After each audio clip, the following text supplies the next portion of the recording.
What up, Kyle?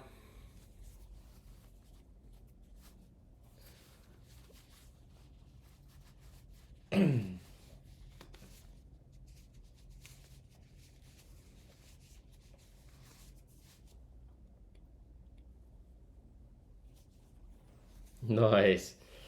Were you the hype train conductor?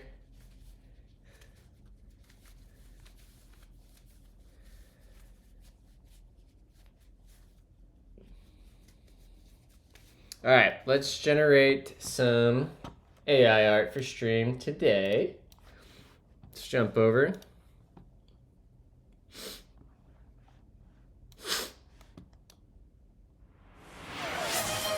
Thank you, Shroud. My first sip of coffee. Cheers. I love coffee. So good. All right, so today we're gonna get started doing a quick issue. I have a crazy work schedule. All good, man. We're going to update some documentation quick for Create Melange app, and then we're going to play around with the Gleam programming language. So let's say create an image for a Twitch programming stream titled Cow and Coffee. In addition, in a pastel neon pink color, have the word Gleam appear on the computer monitor.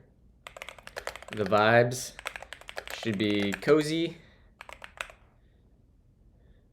Yeah, let's go. Nix was awesome. Getting to hang out with BG and getting the basics of Nixon and seeing his project kickstart Nix, like it was really awesome. We're gonna Kyle or OCaml there is editing the stream, and we're gonna throw it on YouTube and get a good link out. But if you wanna watch ahead of time, you should be able to check out if you go to my Twitch channel, which I guess you would have to be on. That is not at all what I asked for. Come on, ChatGPT. It should be under the videos tab as a VOD.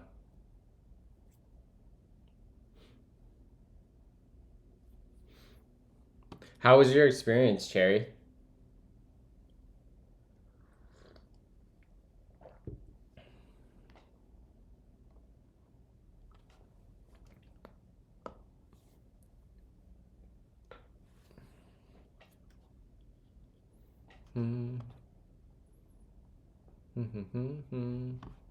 While this is loading, let's go to GitHub, and there's an issue we're gonna knock out quick on. Oh, I have a notification.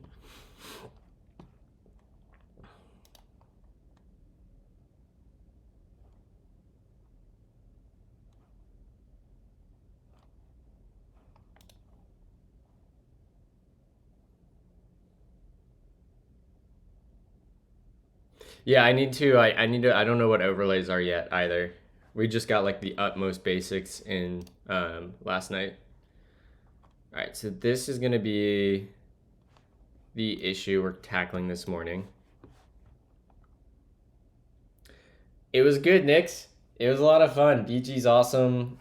We got the basics of Nix down. We got Darwin and Home Manager installed with Kickstart Nix. It was really great. I was just saying to the rest of the chat that we're going to edit the video and put it in a playlist on YouTube, but the VOD should be on my channel, both Twitch and YouTube.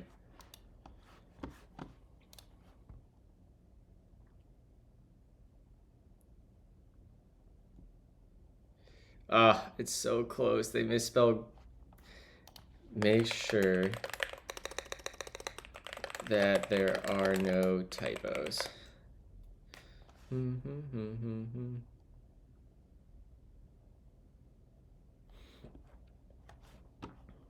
But yeah, I can tell I'm already gonna really like Nix.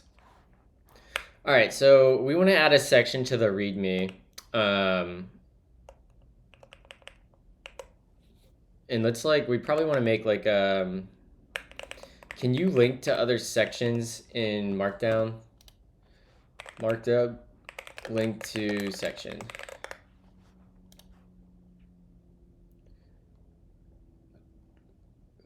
Yeah, we can. Okay, so let's do a table of contents.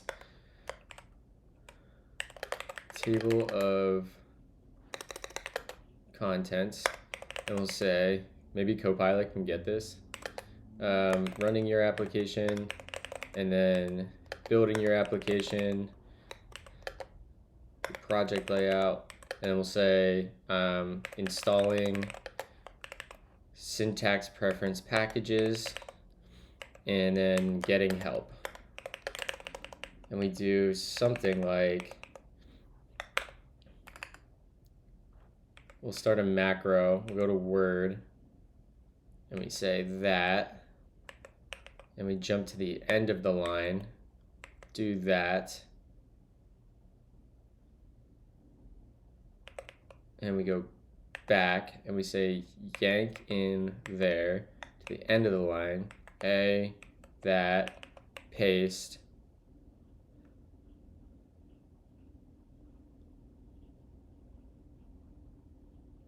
and then let's just see if we can get that far with the macro. And that'll be 4 at Q. And then we just come over here, and I think we just delete the spaces.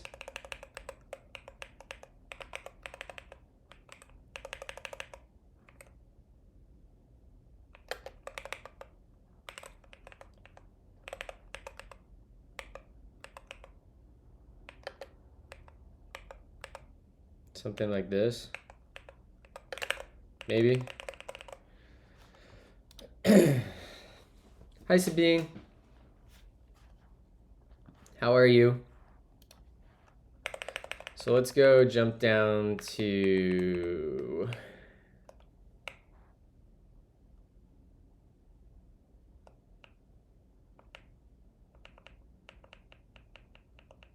I guess we would bump this up actually, and that'll go here.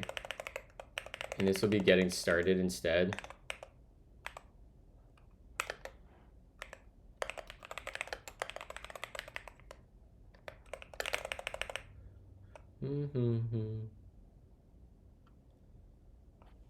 Nice, I'm excited.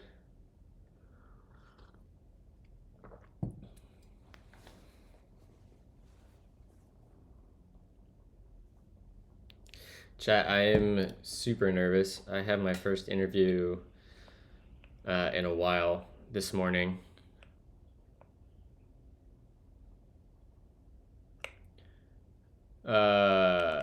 Yes, I do.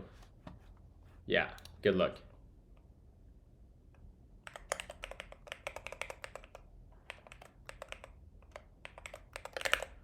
All right, do that. And let's see if we got an image for...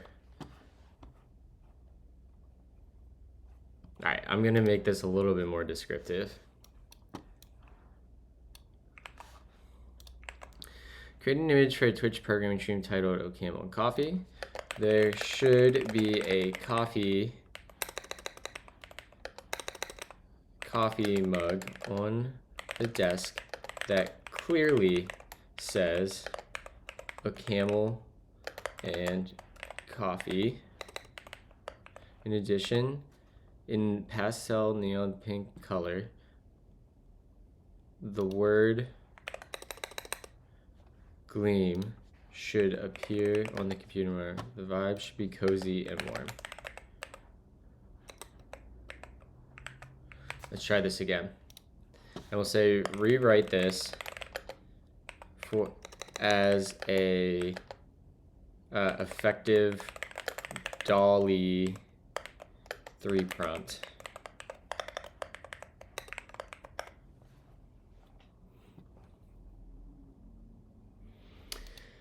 Yeah, We need to add probably a section. I'll probably write a section before we play with Gleam this morning on on editor tooling and also how to install OPAM packages.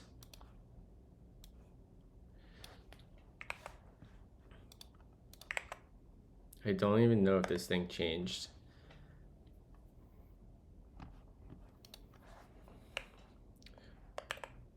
Let's see here. Is this end in Markdown? No. So let's delete the .template for now. So this is an actual Markdown file, and then we can do this cool. I don't remember who showed me this preview, but check this out, chat. This NeoVim add-on has this Markdown preview, and it scrolls and updates in real time. Tell me this isn't freaking sick. Sick, bro.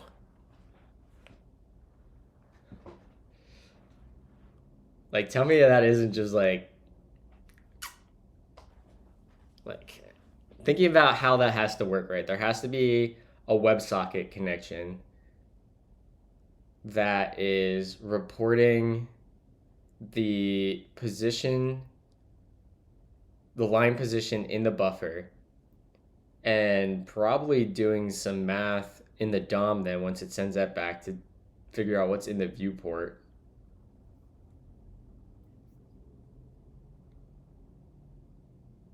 And then using the scroll to, I don't know, either way, it's freaking sick. So down here we need another section, and what did we call that? We called it installing, yeah. So we'll say boom boom, installing, syntax preference. Do we call it the packages or dependencies? Packages. Yeah, we'll say packages.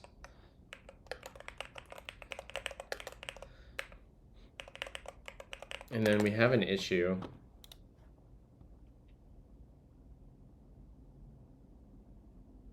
I mean, that almost got it right. Make sure that the coffee mug says OCaml and coffee, and the monitor has Gleam. What up, Priv? So we basically want, I want to go grab Dave's blog post too.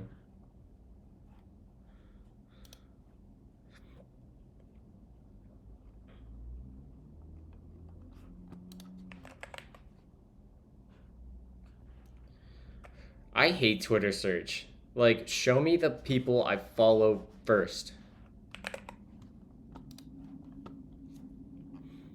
We want this. Don't want to brag, but I'm writing OCaml at work. Let's go, Priv. Truly being the change you want to see in the world. All right, we have that. And then let's go ahead and go to OCaml.org. I want to go to this link. How many bags of beans do you want me to get? 2 or 3? Get 3.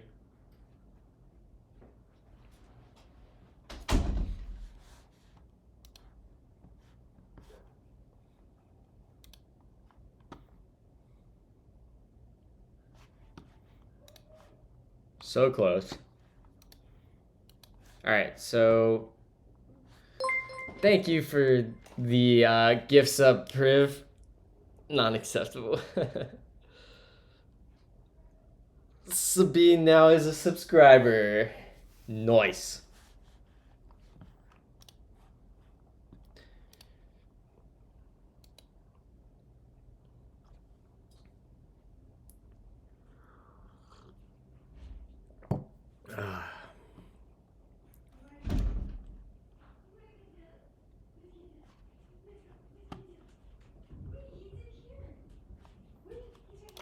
Make sure the coffee mug says Camel and Coffee, and the computer says Gleam.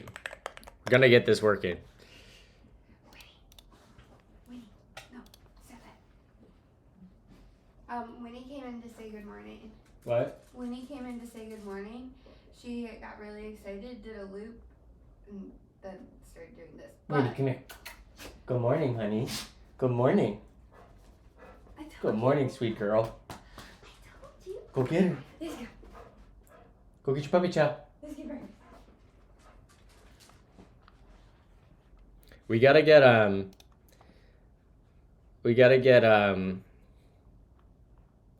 don't know, stickers or images, emotes. Is that what they're called on Twitch? For the dogs.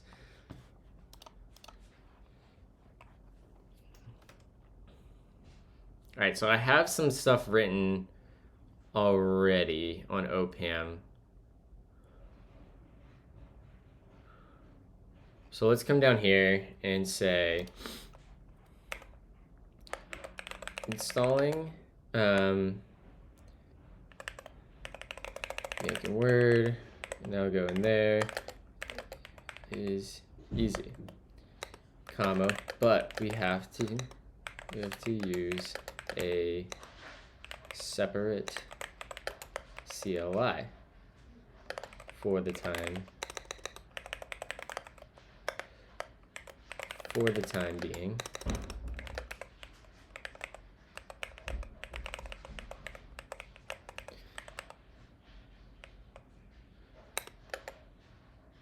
To install dependencies, we are going to use OCaml, which is syntax process package manager. You can search for dependencies and packages at on OCaml.org's, what would we call this? On OCaml.org, we can just say that.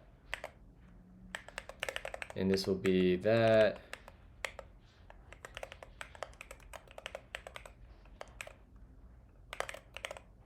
You go grab this, paste that in there. Installing OCaml packages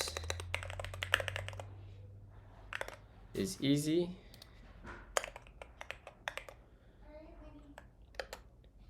Do you know what the color is though? I have no idea, but probably up in bed from Bodhi for the time being.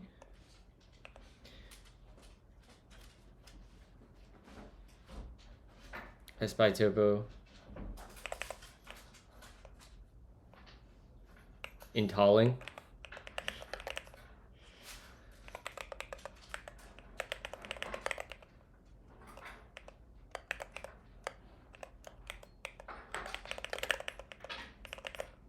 It's easy, but we have to use a separate CLI time for the time being.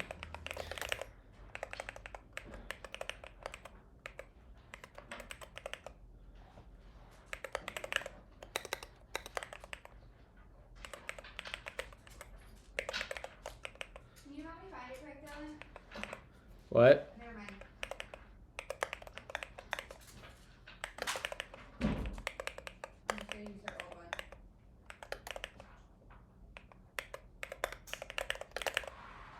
Alright, Winnie.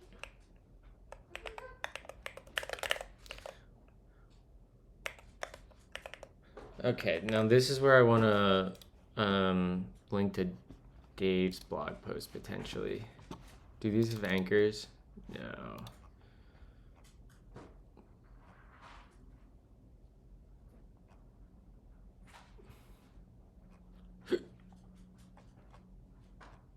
Or was this in the Discuss forums?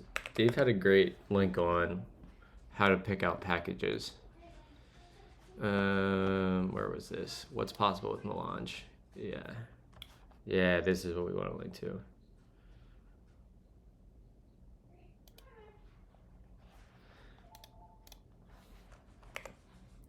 There are some requirements to use a package with melange.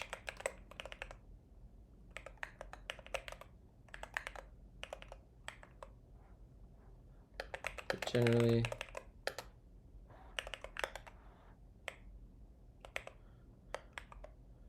you should read about. You should read about. That being said, once you find a package,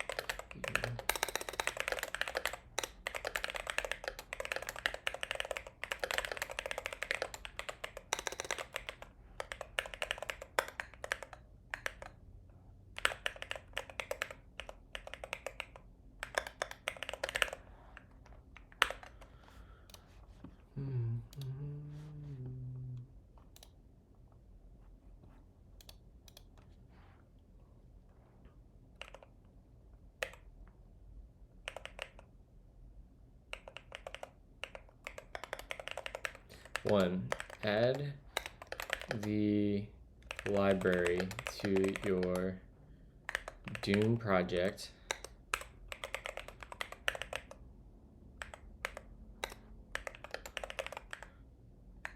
Depends section.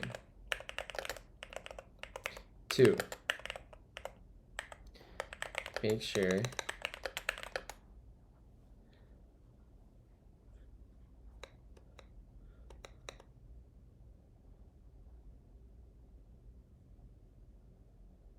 in fact, we can just run the following commands. And we can grab those. It'll be eval OCaml and then Dune build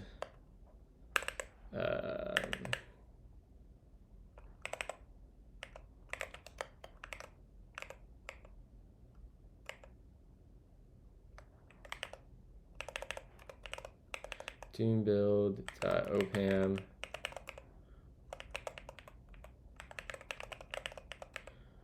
OCaml update OCaml install deps only -s. Yes. Let's see what this looks like over here.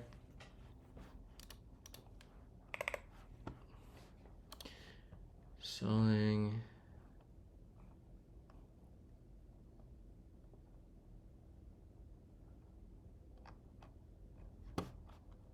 Are we listening to Frank Sinatra right now? We are. Let's go. There we go. That's the image we wanted.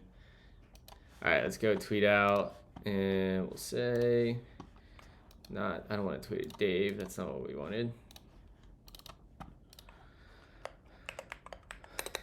OCaml and coffee. Let's see here. Of course, that didn't work. We're updating some CMA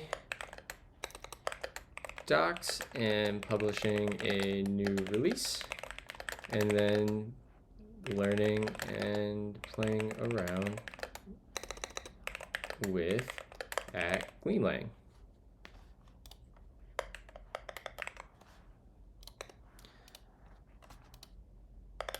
Twitch.tv/DMMMulroy post. Cool. Let's go share this on the Gleam Discord.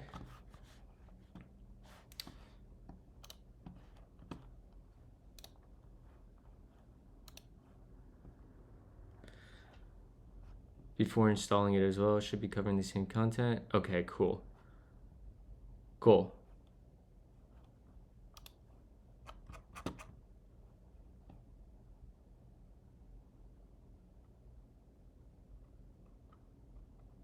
Okay.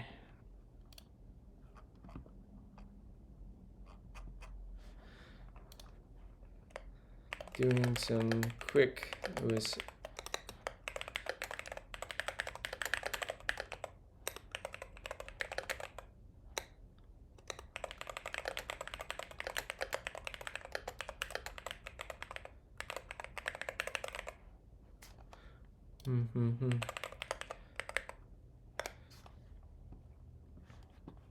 All right, sorry, chat. Had to take care of some logistical things there.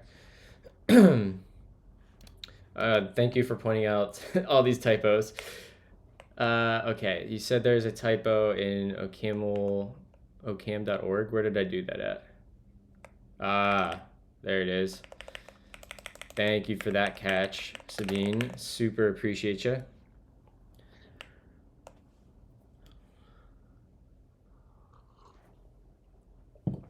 All right, so we got this section pretty good.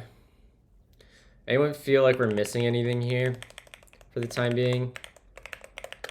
Installing OCaml packages is easy, but we have to use a separate TLI for the time being. To install dependencies, we're going to use OPAM, which is OCaml's package manager. You can search for dependencies and packages on OCaml.org. There's a typo. There are some requirements to use a package launch you should read about. So this is going, we'll make that a link. And then we'll link to Dave's discuss link. And we'll throw that in there. And let's bump that down to another line. Whatever, we can leave that. And we want to go, did I make an issue for, yeah.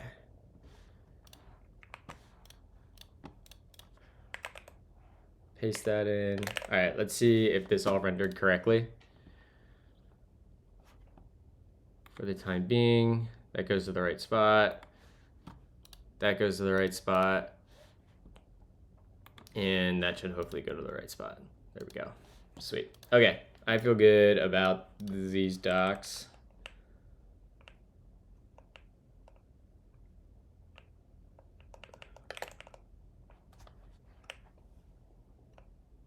Install devs only. Let's add some comments to here. This activates your local switch in your shell. This will regenerate your OPAM.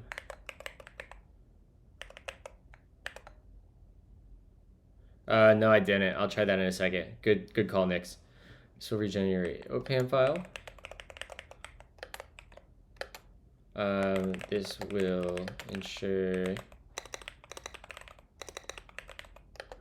OPAM can see the most recent versions of packages. This will install your new packages. Okay, that looks pretty good. That explains what's going on. Let's go check the table of contents. Getting help. That doesn't appear to have worked. All right, so let's go find, there's custom foo description foo. So it just need to be lowercase. Install. Intall, there it is. Lol. Thank you. So maybe these just need to be lowercase.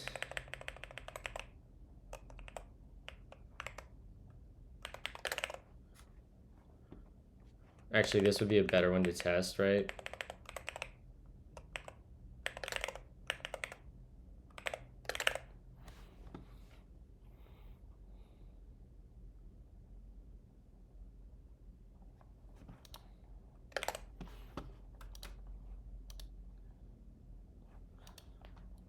What? the WebSocket connection break? All right, whatever. We'll just relaunch Markdown preview. There we go. Yep, just needs to be lowercase. So let's do view in there. Whoops. View in that, and it is, what is the key binding to make something lowercase? Why am I having a brain fart right now?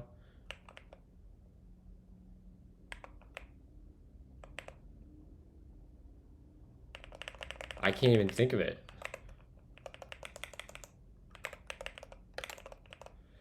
All right.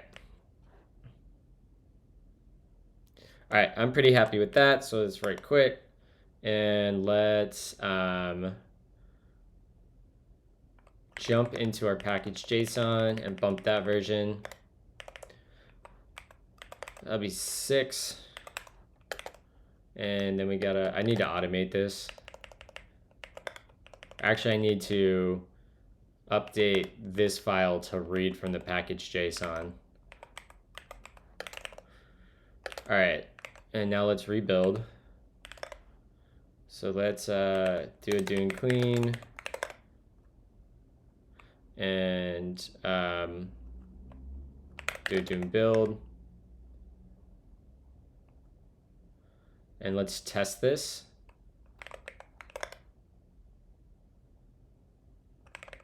Actually, we have to go do one thing quick to test it. Actually, we can use bun. That'd be fine. CMA, and we'll say node readme test. And let's say we're just going to take OCaml. It'll be React app, v, no, no, and no. Okay, that tells me what to do next. And let's change directory into, what would we call that? README test.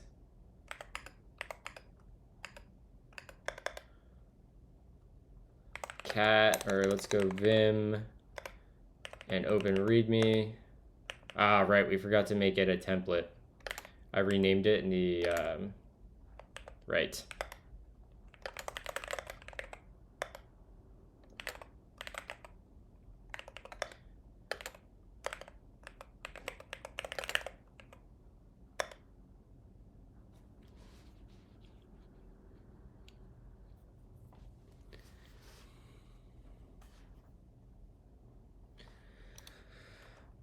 Okay, right quit all. Quit all. Come on, let me get out of Vim. Oh my god. And then here we can say we need to rebuild. And now we can go back to here.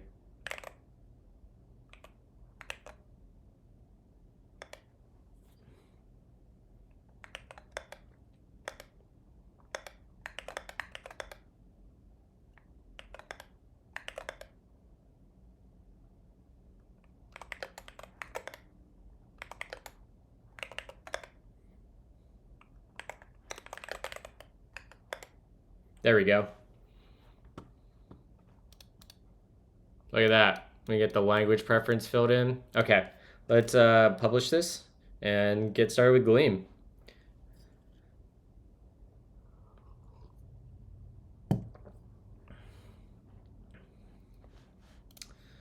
Back to create launch app. Let's just do a full clean. Do build. And that. And we'll say SL commit or add remove. And SL commit -a-m, and this will be issue functions number. Describe the world. Guide to adding number 60. Issue 60. Add installing OCaml /reasonml docs to readme.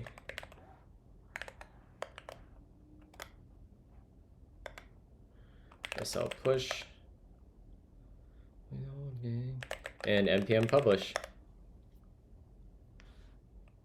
The song we were just about to listen to was gonna be Hollywood Undead.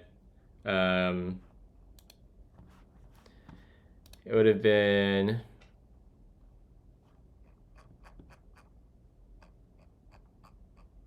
it didn't even enter. It would have been the Hollywood Undead song off Swan Songs. All right, well, we got a new version of this published.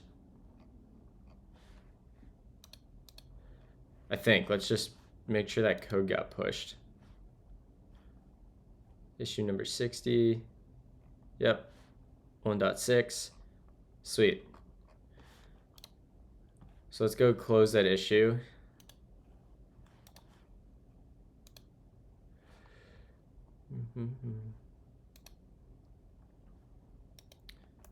We'll do that tomorrow. I don't feel like writing more docs on how to set up tooling. Where's number 60 at in this list? Did we already close it?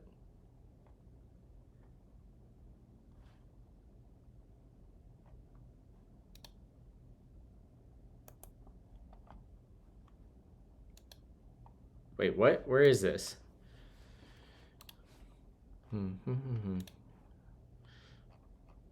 Okay.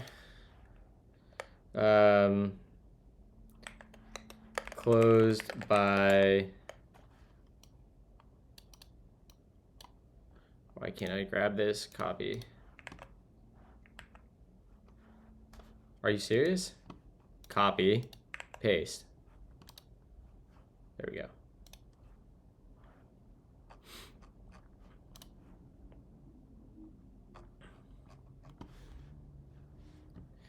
I'm gonna write some documentation on, I'm gonna fill out this issue, but this would be a really, really good first issue for anyone in chat that might be new to OCaml, ReasonML, or Melange. I'm gonna fill this out so it's super, super easy and detailed on what to do. But yeah, if you're looking to learn OCaml or ReasonML, this issue here would be a great one to jump into and get your feet wet. What up, Haley? We've got basically, I think it's safe to say you're a Gleam core contributor. Is that accurate, Haley? Y'all should, I don't think you stream on Twitch, Haley. If you do, I'll be sure to shout you out here.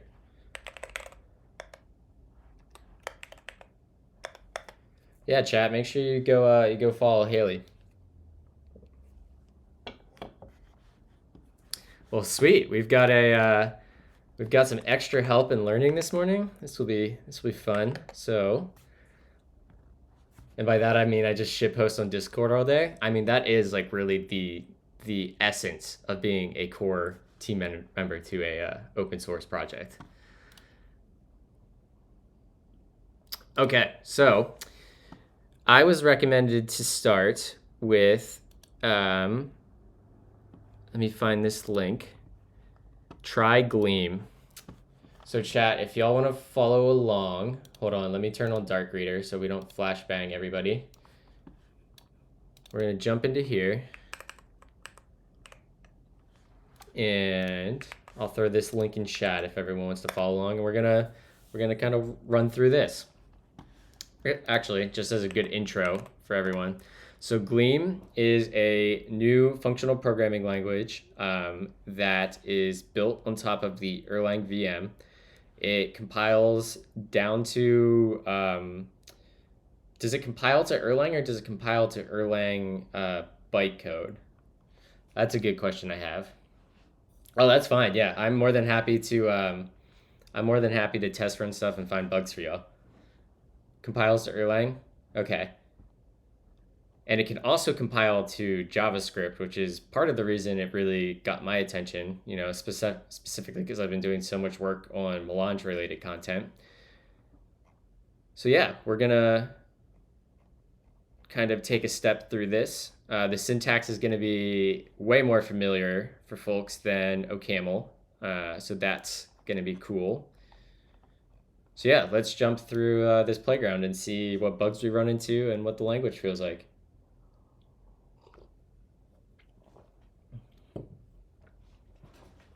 Welcome to Try Gleam, an interactive tour of the Gleam programming language. It covers all aspects of the Gleam language, and assuming you have some prior programming experience, should teach you everything you need to write real programs in Gleam. The tour is interactive. The code shown is editable and will be compiled and evaluated as you type. Anything you print using IO println or IO debug will be shown at the bottom section, along with any compile errors and warnings. To evaluate Gleam code, the tour compiles Gleam to JavaScript, runs it all entirely within your browser window. That's super cool and an easy way to get around like WASM. Oh, shit. Cheers. Thank you, 6412. Try Gleam doesn't have that. That's a, this is Dark Reader. Actually, I wonder if it's worth, nah.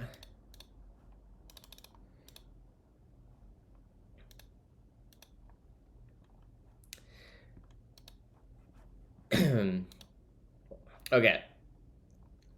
Which is probably why the font looks a little funky, it's Dark Reader. I just don't want to flashbang chat with a bright white screen. All right, cool. Well, let's jump in. This all looks pretty familiar. This feels like, you know, public function main. We print line, hello, Joe. We'll say hello, chat. Look at that. Nice. Here's a program that prints out the text, hello, Joe. It is done by using the printline function, which has been imported from the Gleam.io module, which is part of the Gleam standard library. In a normal Gleam program, this program would be run using the commands Gleam run on the command line. But here in this tutorial, the program is automatically compiled. Try, hello, Mike. We just did this, but yep, next step. Normally, functions from other modules are used in a qualified fashion. That makes sense, with the modular qualifier before function name. For example, IO println must come from the IO module. Yep, I've seen this syntax. It is also possible to specify a list of functions to import from a module in an unqualified fashion, such as println. Yep, I do like this syntax a lot for importing. We need this for OCaml. I think they're working on adding code snippets that run via WASM to like the docs at OCaml.org potentially. I don't know if Sabine's still in chat, but she would know for sure. And OCaml does have a playground on their website. Gleam has a robust static type system that is, there's a typo, that is help you as you write. Let me write some notes and we can share this in Discord after we're done. Gleam playground notes, Gleam notes. We'll say typo on type checking. Actually, I'll just add a link. Make this super explicit. Gleam is a robust static type system that is help you.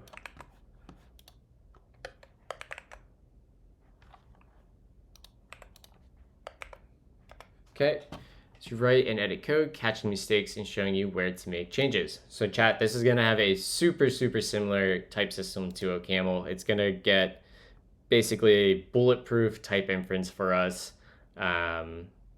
We don't have to annotate types, but again, good to annotate types for documentation, top-level package functions. Going to be safer to write than TypeScript. To fix the code, change the code to call the IO debug function. All right. So let's uncomment that line. Expected type string found int. So it seems like debug is probably the polymorphic print. Yep.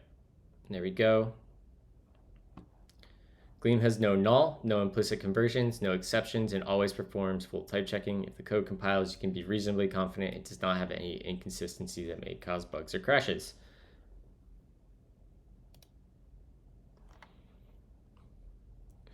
Gleam's int type represents full numbers that are arithmetic. This is probably going to be like OCaml if I had to guess, where there's different operators for floats and ints. Oh, this is just ints, right? When running on Erlang virtual machine, ints have no maximum minimum size. Running in Java, yep, classic JavaScript.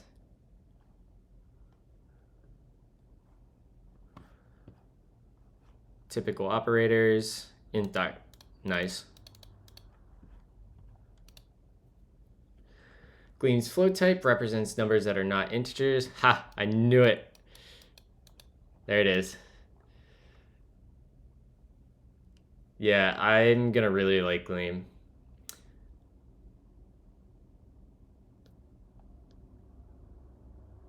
IO debug works like an identity function too. Super handy because you can check it anywhere. I wish we had something like IO debug in OCaml. Print line debugging in OCaml can get pretty painful pretty quick. Oh, Haley, you think the different operators is ugly? I've actually kind of grown preferential of it. But that's probably like survivorship bias from getting through OCaml and like understanding why it has to happen. Either way, I really like the syntax so far. Cool.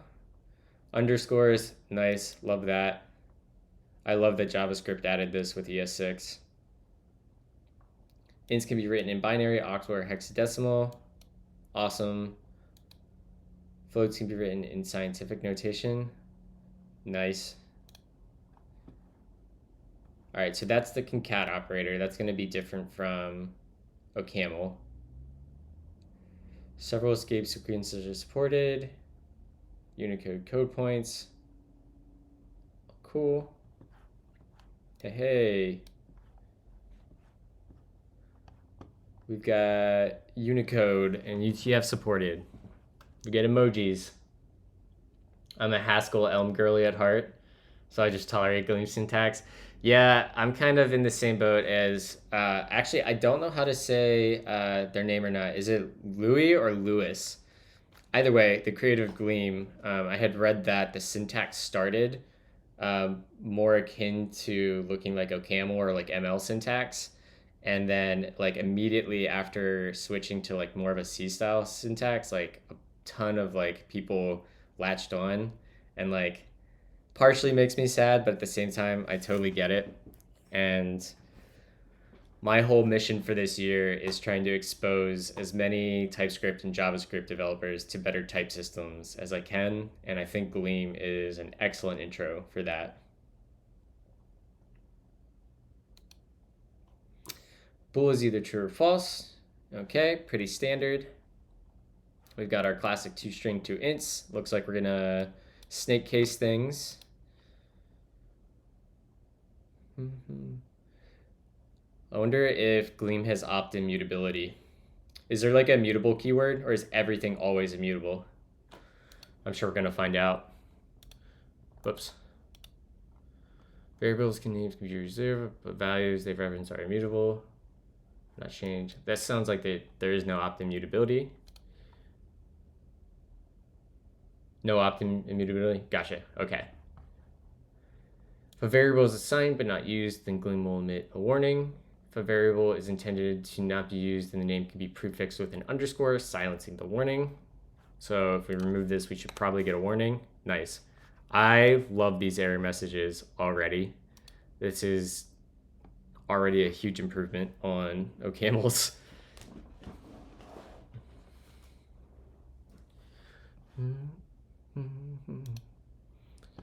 Let assignments can be written with a type annotation after the name. Type annotations may be useful for documentation purposes. Yep. That's like one of the big nuances that I feel that's missing from the conversation about written versus inferred types on Twitter. Although I think talking about inferring types with TypeScript is way different than inferring types with something like Gleam or OCaml. But I think adding type annotations is, especially at the top level with your modules or like public functions, you should do it.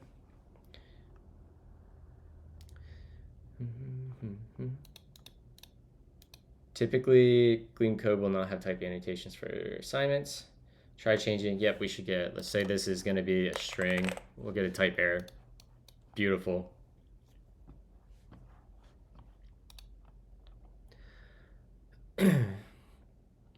So this is probably like OCaml's let in syntax. Blocks are one or more expressions grouped together.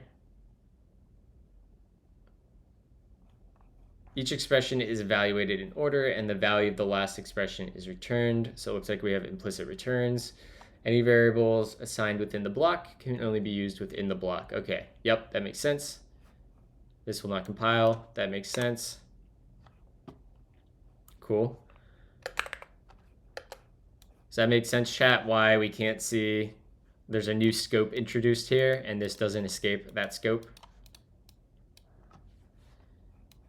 And if we change the order of this, it won't be, yep, cool.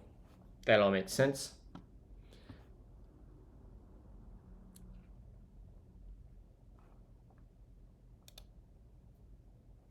The function keyword is used to define new functions. The double and multiply functions are defined without the pub keyword. This makes them private. Cool, I like that. They can only be used within this module. I wonder if types can be private too. I really like OCaml's MLI files, although it would be cool to do it all in one file. Like with assignments, type annotations are optional for function arguments and return values. Consider good practice to type annotations for functions. Yep. Boom. I'm so glad this is called out. Like, even though you can infer, like, it's empathetic to your fellow developers to add the documentation and the types. In Gleam, functions are values. They can be assigned to variables, passed to other functions, and anything else you can do with values. Here, the function add1 is being passed as an argument to the twice function. Notice the function keyword is also being used to describe the type of the function that twice takes as its second argument. Public function main, call a function with another function. Yep, that makes sense. Functions can be assigned to variables. Let function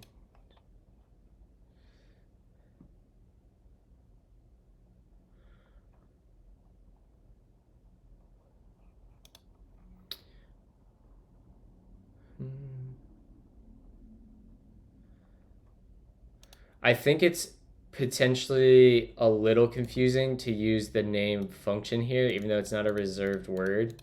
I think this example might be better if we did something like this, just because of how common function is a reserved word. Unless I was wrong and it is doing something here. No.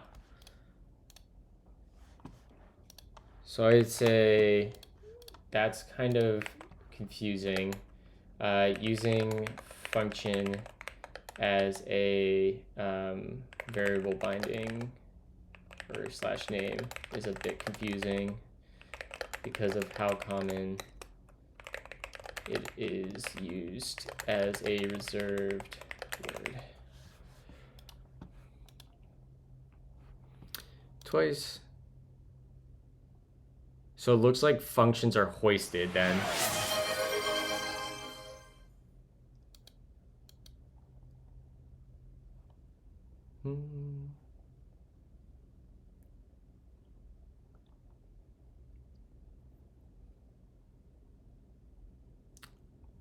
Okay, this all makes sense. Haley said, I would have pushed for required annotations at top level if the language were younger, but I suspect that ship has sailed. We don't have the same problem as OCaml and top level declarations. No need for let rec. Nice. Gleam has anonymous function literals. Cool.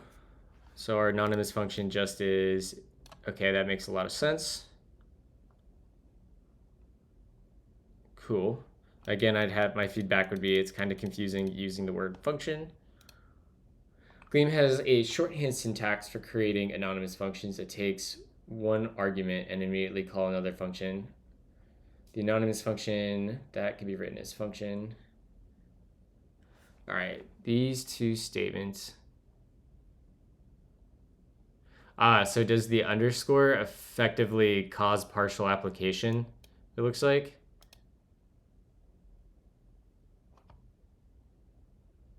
That's kind of cool. Like, it's almost like opt-in to like currying and partial application. I know that throws off a lot of people when they're first learning functional languages that are automatically curried. So like having this explicit syntax is kind of nice. I think I like that.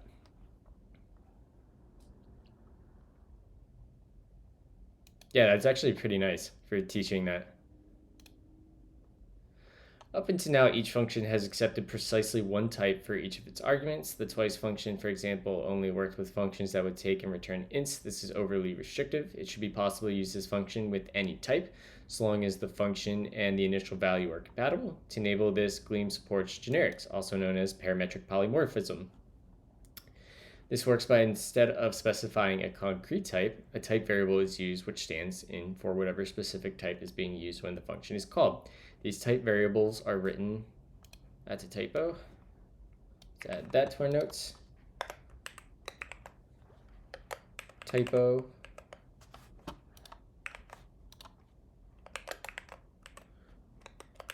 Okay.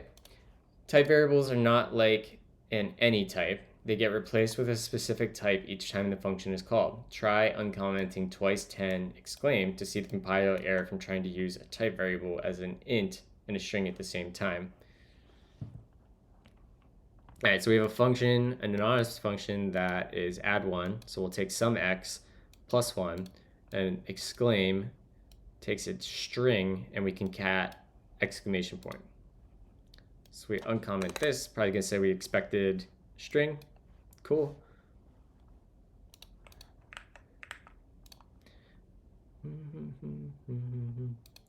Cool. I love this IO debug.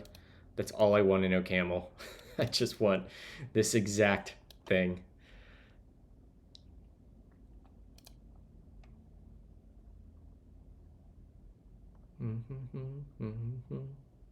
Okay, this all checks.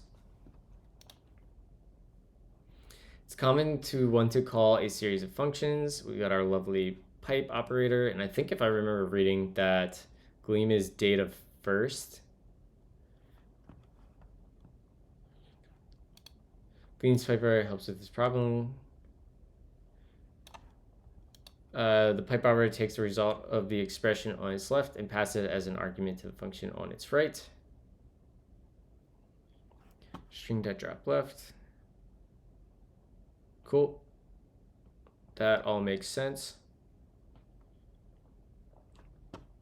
Can I do that? Is that still the same? Yeah, okay.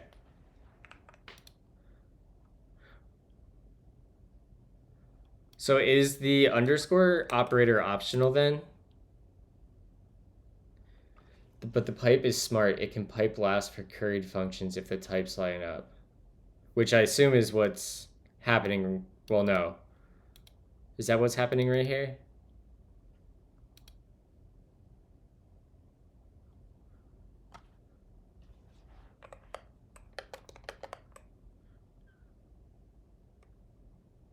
Changing order within function capturing.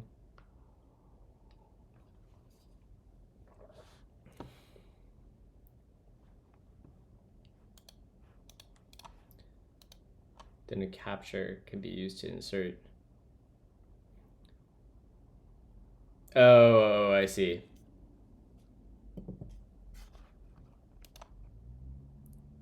Okay, that makes sense.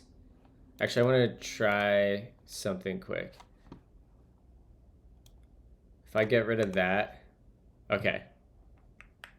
Okay, that confirms what I was looking for.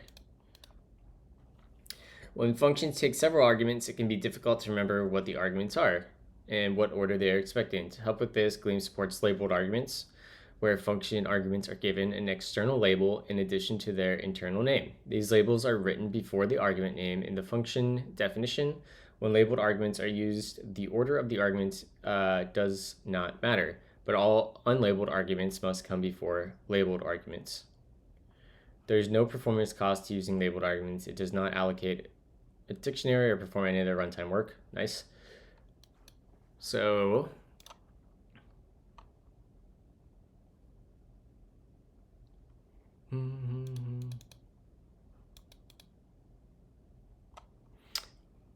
so we can give the argument and the parameter a name. So to the outside world, this will be labeled as multiply, but inside it's going to be called multiplier. Right, I've seen this in the Gleam docs. This actually is kind of nice for writing documentation, I feel like. Oh, Haley just gave an example. So 1 into string append 2 is implicitly... Gotcha. Oh, I see what was happening, Haley. That makes a lot of sense. Yeah, that makes a ton of sense. So it switched from doing data first to data last, or I guess it by removing that underscore in the last one here. Right now, by keeping this underscore here, the result of this append is getting piped second. But if we remove this, it goes pipe first. That makes sense. It's important to know also that the labels aren't implicit. If you don't give a label, it doesn't use the param name as a label. Gotcha. Thank you for the follow. Inside, oh man, I'm gonna butcher this so bad. Insig Shy Guy. There we go. Appreciate the follow. Appreciate you hanging out with us. We're learning some Gleam this morning.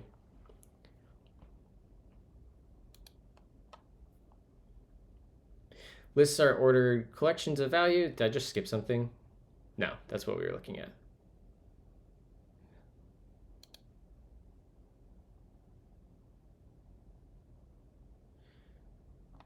Lists are ordered collections of values. Yep, that sounds good. Lists are immutable single linked lists. Makes sense. I actually just read an interesting article that I found through Well-Typed Witch on Twitter talking about she thinks that future functional programming languages should use a data structure called finger trees to back sequences and lists. It was really interesting.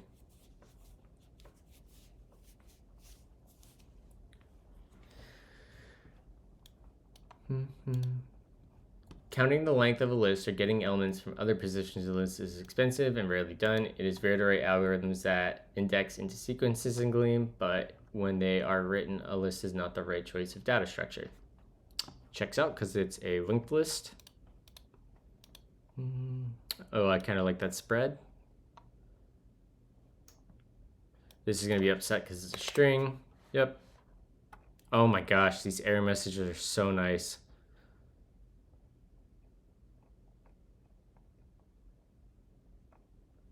I'm actually going to copy this, I think, and potentially add this to the tweet I'm going to do when we're done, because this is so nice.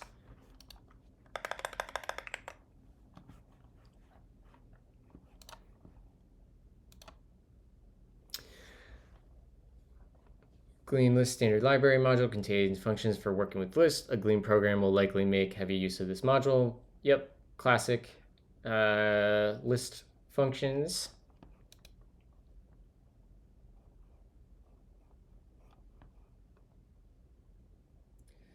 These error messages are giving me flashbacks to Elm in a good way or a bad way, because I think these error messages are fantastic.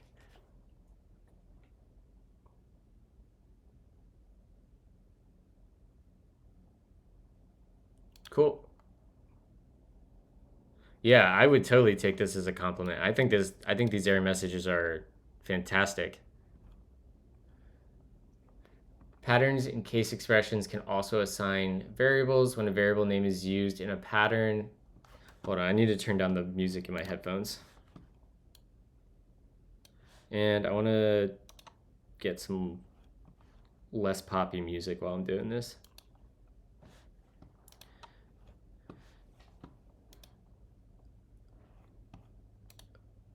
Okay, so we jump right into pattern matching.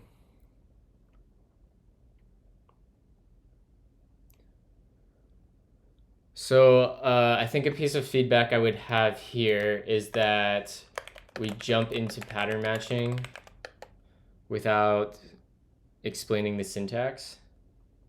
Jump into pattern matching without explaining it or the syntax.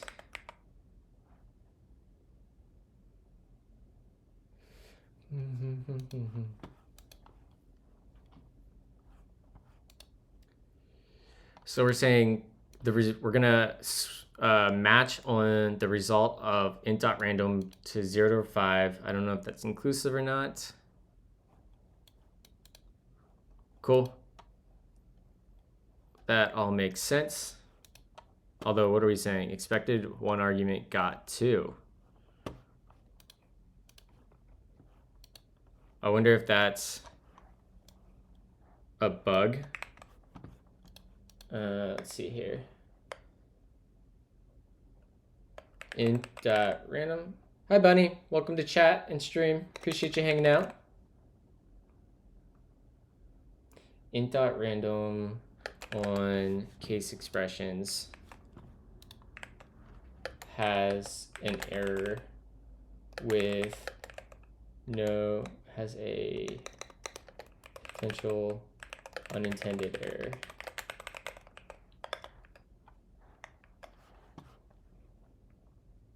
You'll have an older version? Gotcha.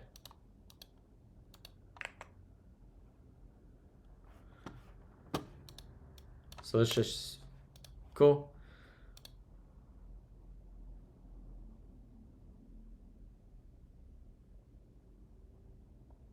Yeah, I would maybe switch the order of these two.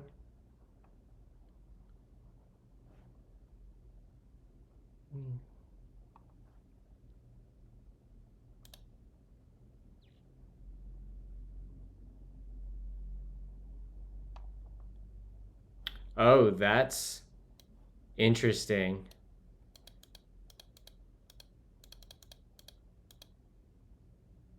Wait, where does name come into scope here? So we switch on this. Oh. Oh. That's cool. That's really cool, actually. Like, that could be really, really useful for, like, parsing and stuff. Like, I could see a bunch of, like, Advent of Code challenges being way easier with this sort of thing. Bunny, we are taking a quick tour of the Gleam programming language, which you can get or check out here. It's a new programming language. Haley.dev in chat is one of the core team members. Fortunate enough to have her hanging out with us. And yeah, this is a functional programming language that has a C-style syntax, so it's going to feel like JavaScript or Rust or languages like that. It's going to have a type system more akin to OCaml or Haskell, so you get really, really good type inference and way more type safety than a language like TypeScript. And it compiles down to Erlang and or JavaScript. Yeah, so really exciting.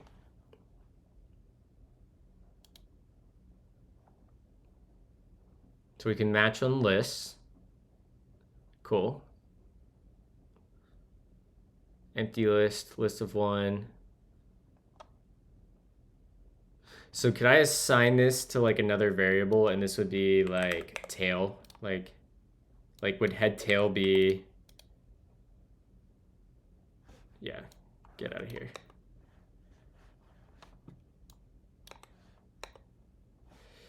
This case cannot be reached as previous clause safely removed. These are lovely error messages. Well, I wonder.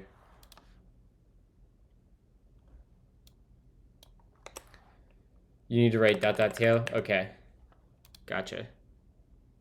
Okay, that makes sense.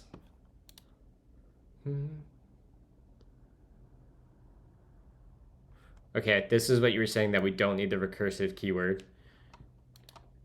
Cool, that makes sense.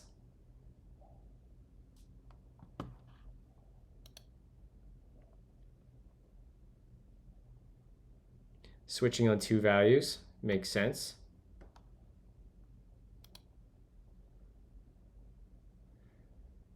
Matching on multiple patterns.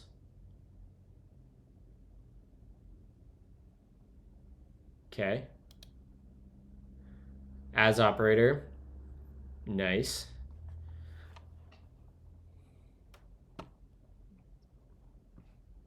Oh, we have like nested destructuring here. We've got tuples. They can have different data types. Checks out. Okay, so it looks like we have I was wondering, I've seen the pound operator or symbol in a bit of Gleam code. I was wondering if that was for records or tuples, and it looks like it is for tuples.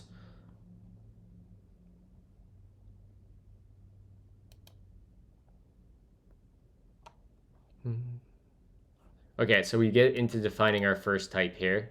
So this looks like we are defining a variant that has spring, summer, autumn, and winter. Okay, we can declare types public. Sweet. I like that you guys built in the pub keyword. So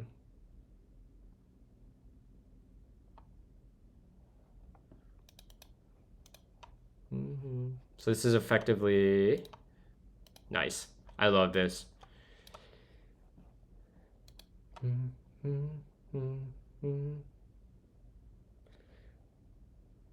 Gleam and glizzies.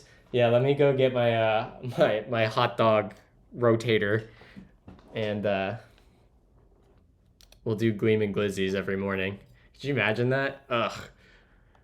Imagine eating a hot dog like first thing at 7 a.m. in the morning. It'd be the worst thing in the world.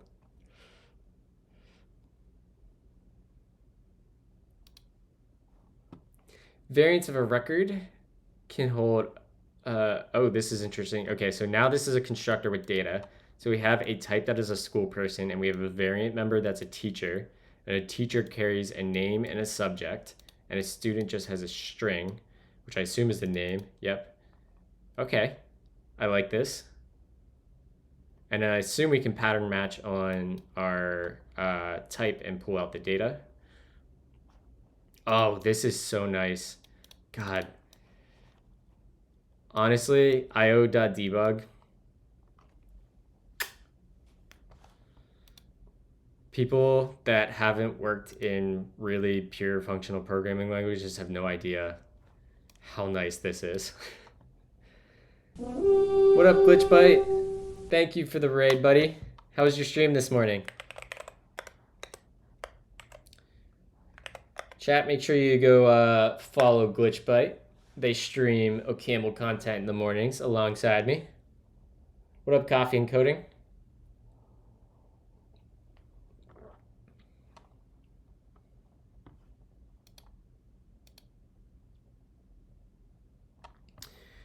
The record accessor syntax record.field label can be used to get constrained values. Oh, that's kind of cool. So you don't even have to match. Well, surely if this was just a string, this isn't going to work, right? Yeah.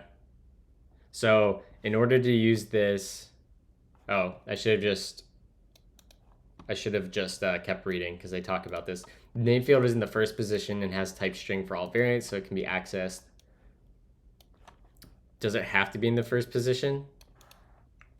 Let's see here. If I take this and we put it here, is this gonna work?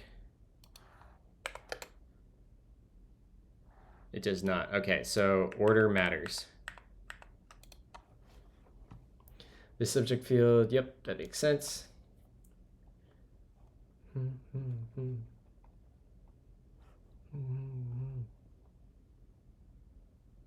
Okay, that makes sense. So record, okay. Nil is Gleam's unit type, okay. That makes sense.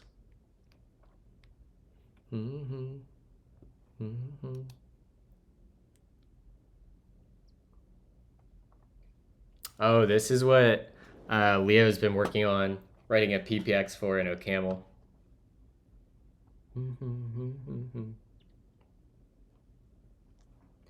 Hey. Bang, bang, bang. This is nice.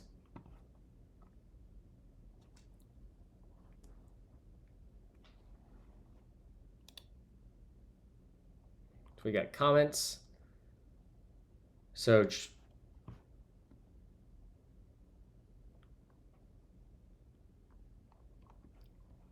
triple slash is used for documenting types and functions.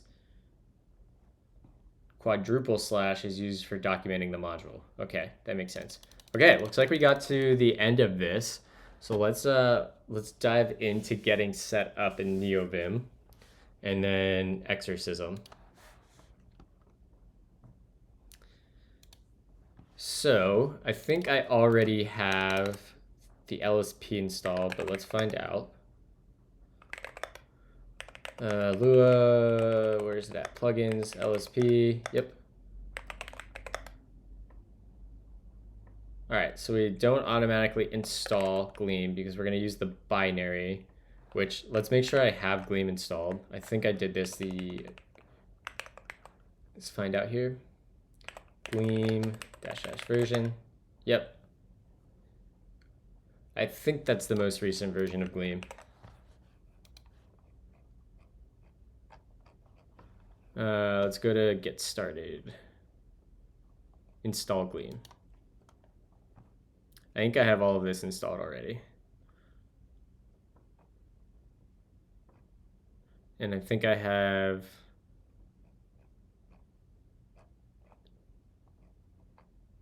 Erlang installed.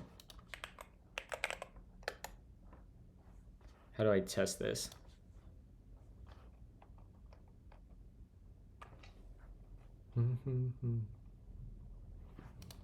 So we should be able to do brew install Erlang. It looks, yeah, I think I already have this.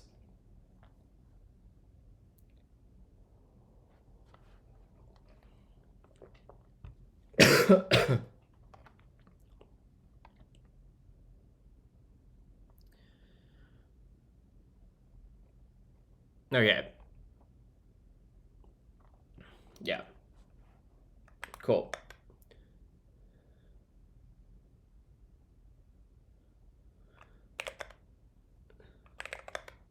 Do we need to install any other editor stuff? We should have. I wonder if Tree Sitter has plugin / tree sitter. Let's see. Did I add Gleam to this already? Yeah, we got Gleam there. Okay. Well, that looks good. Let's update our plugins while we're in here.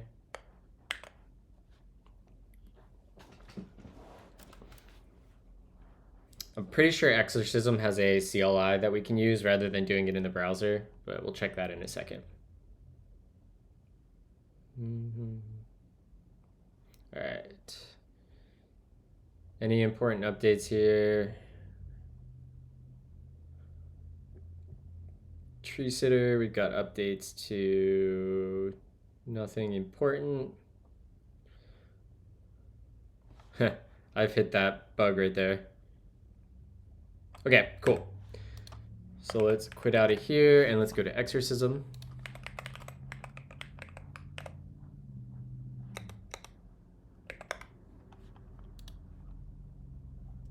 And let me log in. Exorcism was one of the first open source projects I ever contributed to back in the day. I helped work on the CLI like back in like 2017, 2018.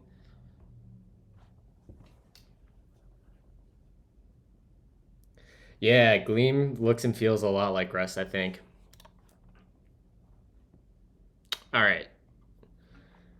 So start an editor working via, so let's say we have, I think I can, do I have Exorcism? Looks like I probably already have it, yeah. So let's make a new directory under code. I know, I gotta get used to it. What is it, Nix run? Or I could do Nix shell.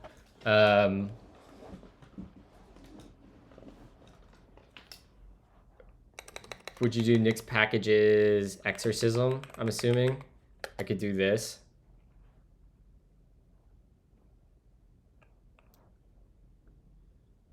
So I should be able to do download. Well, let's make another directory quick. Vector exorcism.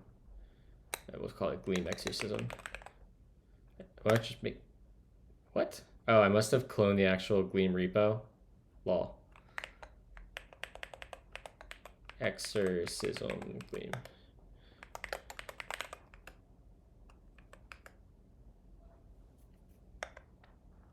I'm excited to see what Gleam decides to do with the module/trait behavior /interface decisions.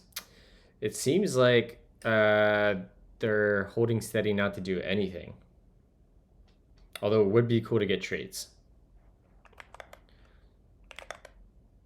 So we should be able to nix run, nix packages, and you're saying we should be able to do exorcism download -- track equals Gleam. OCaml's equivalent of traits is going to be functors. Glitchbite.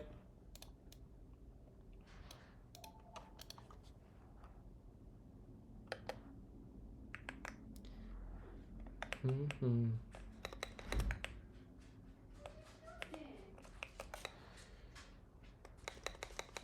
you stole my slipper. No. So that, you went to black and white. Right. The future. Vibrant, bright, and hopeful. This blends. White flows. That sounds good.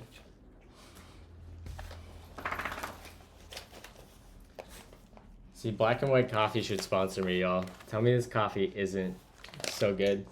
Nectarine, blackberry, cara orange, dark honey. And the last one is I think that'll be your favorite. blood orange, mixed berry, milk chocolate. Boom. I got your beans. Also, Witty's pissed. Winnie can be pissed. It's okay. All right. Welcome to Exorcism. I already had Exorcisms installed with Brew, so it doesn't really matter in this case, but I do need to start getting used to Nix. I need to go grab my token, so I should probably do this on my other monitor. Hodl chat. Go grab my, it's probably under settings. API. There's my, Bodhi's bringing you something. what? Bodhi's bringing you something. Thank you, Bodhi. Thank you for the shoe, buddy. So, exorcism, configure, -- token equals that. History, -- help.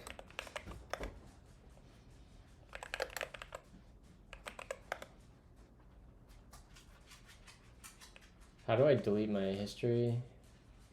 That's like in my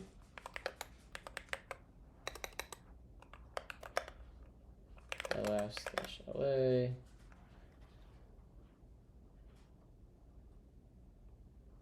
It's bash history, yeah. Remove -rf dot bash history. mz load. Reset. All right, chat. Let's jump in here. So we should have, we go to code, and then we change into exorcism. ls-la. Do I not have anything in here? I thought I...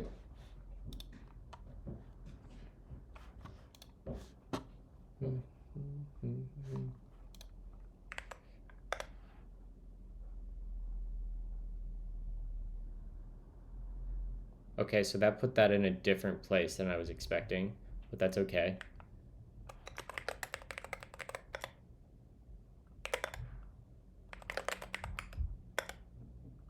And we'll just change directory into Gleam, and we'll vim in here. Hello world, we got a readme.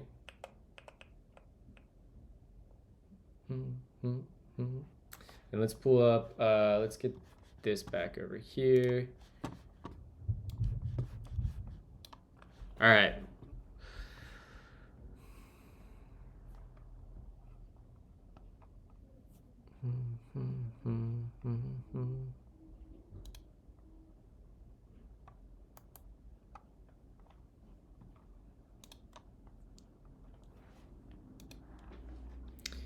The objectives are simple. Modify the pride code so that it produces the string hello world.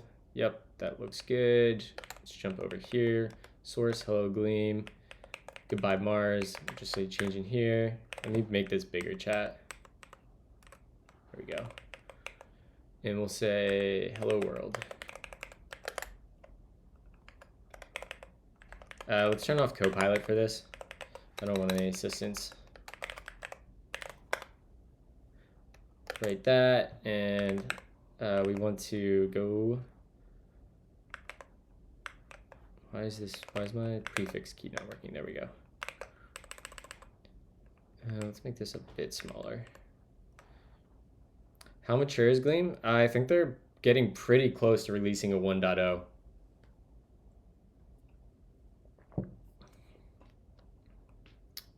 So exorcism. But we should probably figure out how to, can we do Gleam run? Hello world, Gleam run.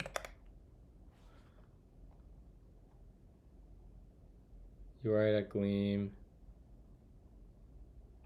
What is this? This looks like it's upset about the standard library.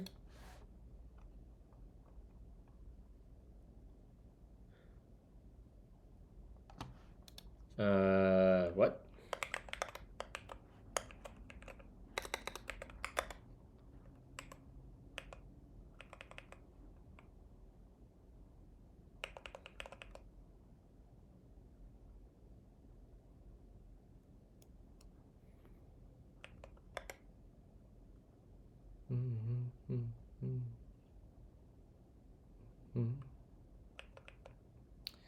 So what am I doing? Maybe I have to do Gleam. Let's check the Gleam docs. I want to run our first program. So docs on that. Installing Gleam. Language tour. I want to know how to run it. Gleam.run.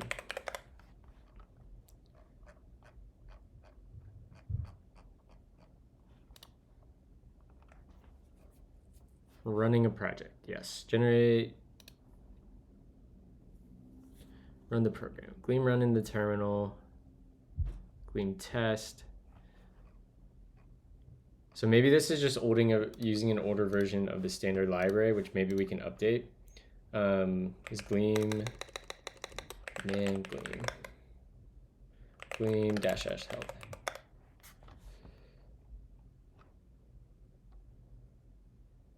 Build, check, add new project dependencies. All right, Gleam update.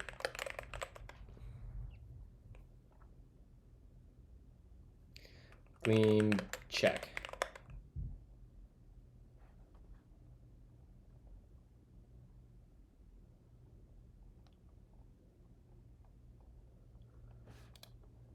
Let's go check mix for the standard library, 34. So let's replace this to 34. I don't know what this squiggly arrow syntax is.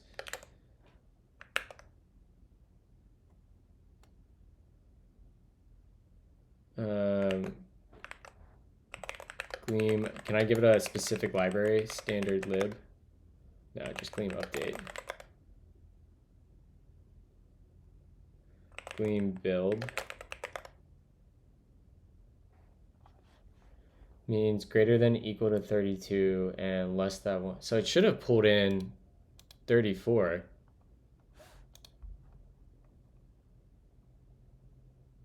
Packages. So maybe I can just clean the build and try again.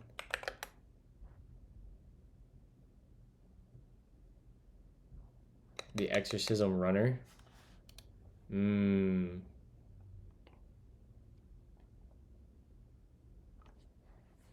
So maybe we just comment that out for now.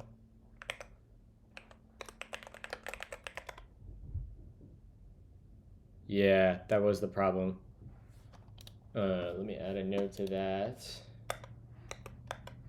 Gleam test runner likely has outdated depths.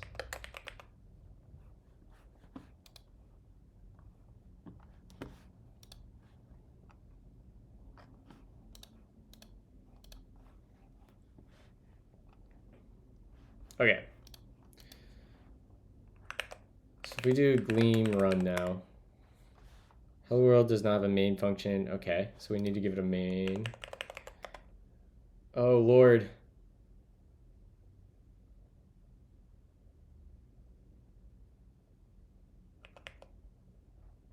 Let's LSP restart. That looks like it got happier. Maybe. What up, Meta?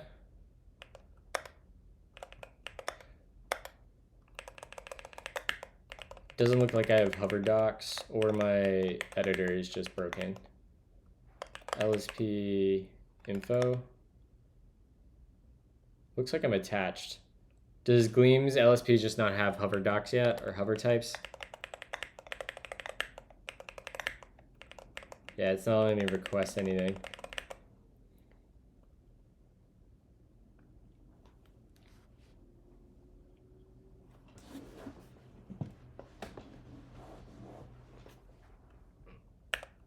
Random question, but do you think data science is still a good field to go into 2024?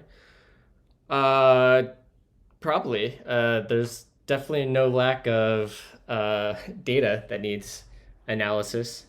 I think getting a strong foundation on statistics is a good skill for anybody, which is really the foundation of data science. And being able to apply that knowledge to code using like R or Python or other languages, I think that's really useful. Data do be needing sciencing. So we need to do pub function main, and then we'll say, that's not what we want. We'll say hello, and that should be an implicit return. Okay, so the LSP doesn't appear. Yeah, it doesn't appear like I'm getting. I don't want to open up the bespoke editor, but let's just see what the editor experience is like there.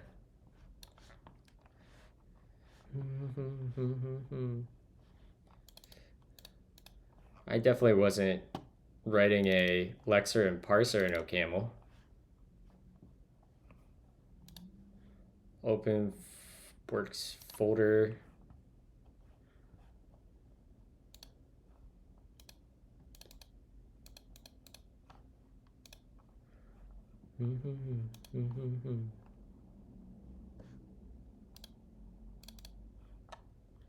Let's go add Gleam. Probably this one.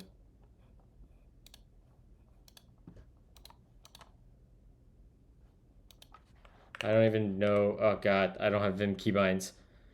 I'm so in trouble for my interview today. The editor I'm using doesn't have Vim keybinds for the interview. Okay, it doesn't look like we have type hovers. I don't know what the right keybind is. Okay, that just must be a limitation of the LSP.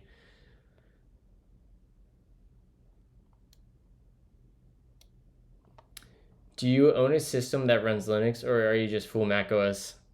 Everything on here is Mac OS.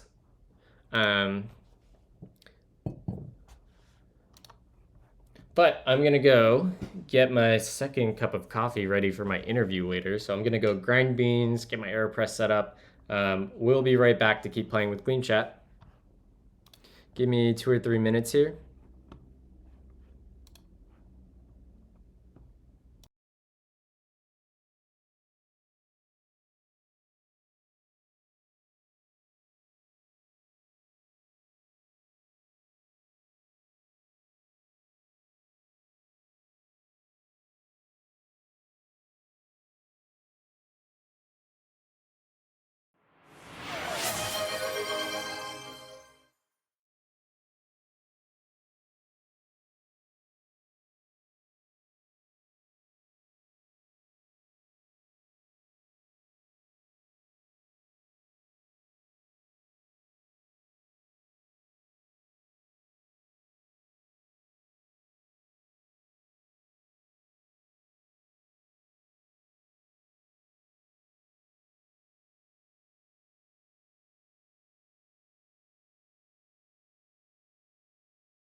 let's dive back in here, chat.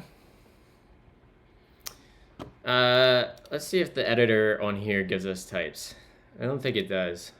Yeah, I think it seems like we just don't get type hovers yet from the LSP.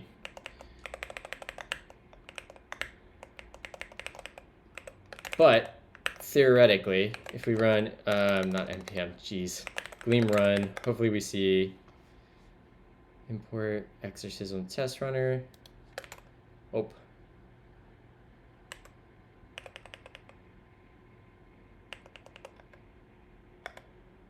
Ah, so we need to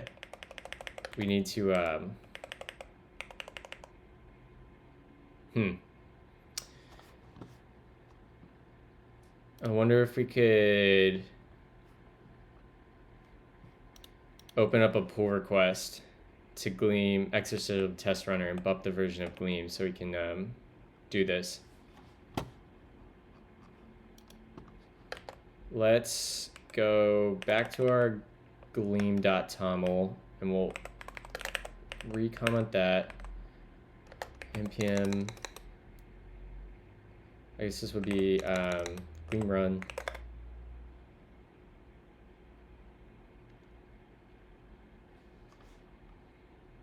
All right, let's go see if we can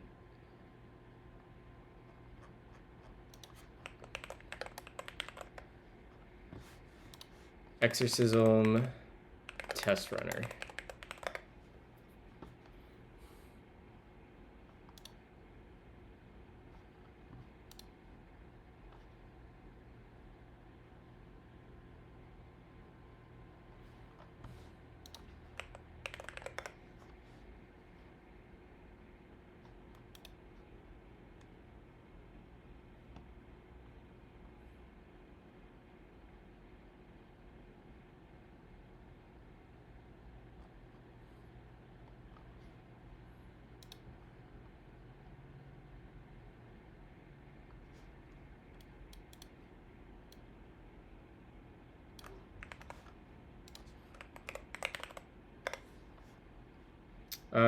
Docker registry, is that what we want? That was pointing at a different registry from...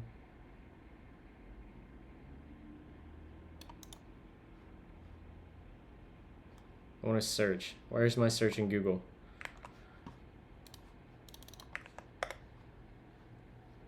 It's a GitHub registry? Gotcha.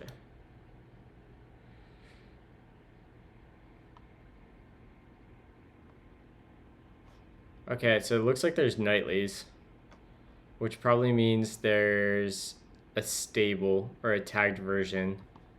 View all tagged versions. What up, George? Welcome back. I'm doing well. How are you?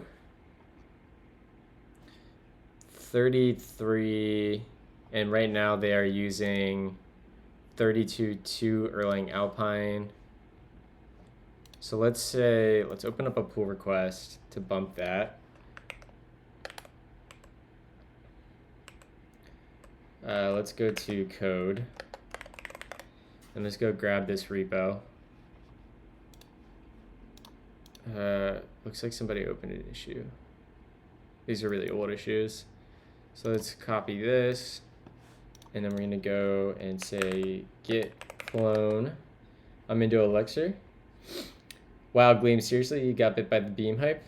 I wouldn't say it's necessarily Beam hype. I would say it is the hype around a approachable, friendly, functional language that has really good type inference is what I'm excited about.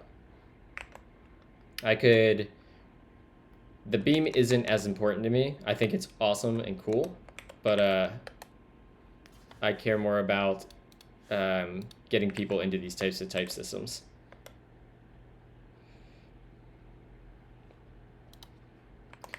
Gleam test runner. All right, let's quit out of this.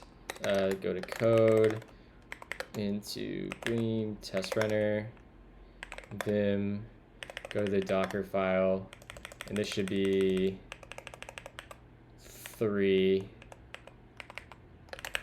have that. And let's see if there's anything else we have to update in here.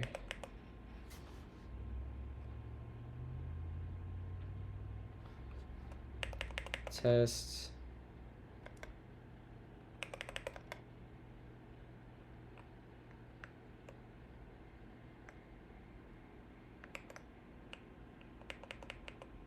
Whoops, that went back too far. Damn it, oil. I need to fix that so it doesn't leave the directory. Bin.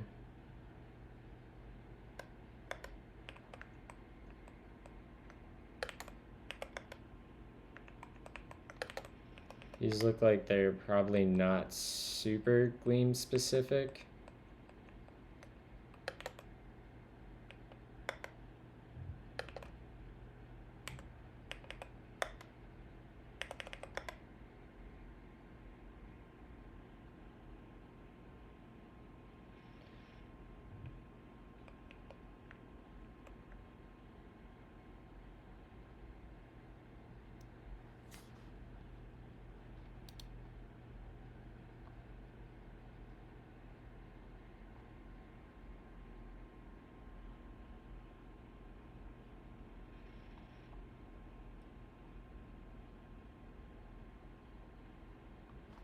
So theoretically, we should be able to do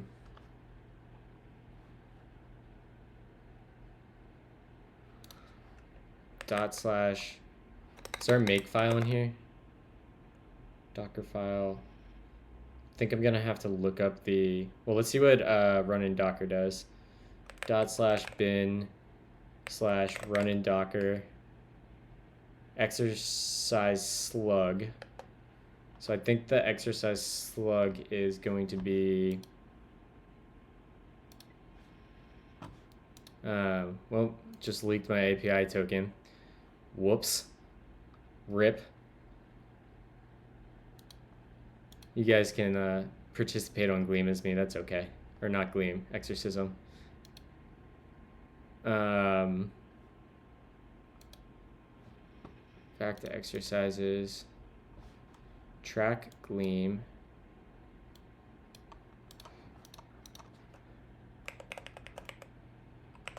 So I think it'd be hello world.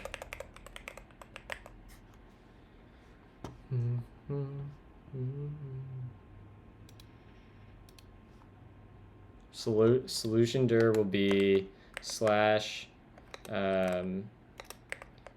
exorcism slash Gleam slash hello world. Output dir will also be that, I guess. Or maybe we just do it exorcism slash Gleam slash hello world. Right.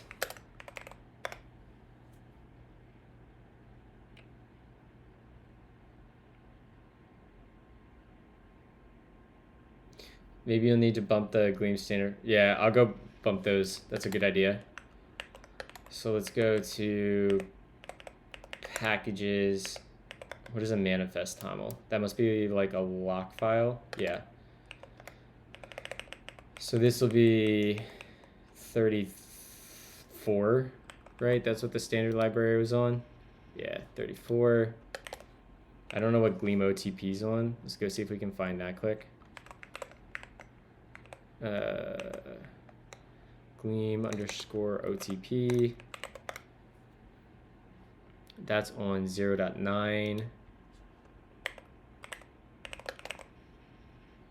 And exorcism runner.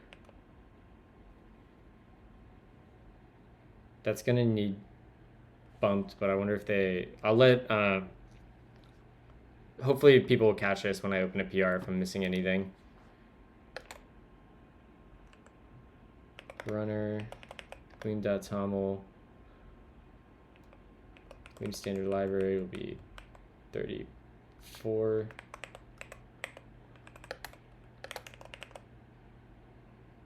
Although I think Haley had mentioned that these should grab up to version 1. So this shouldn't be a huge deal. It's the lock files, right? You mentioned the lock files, right?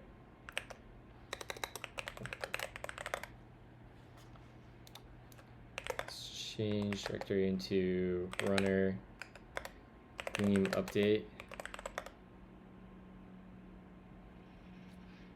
That should, I'm assuming that updates the manifest. Yeah, that looks like it does.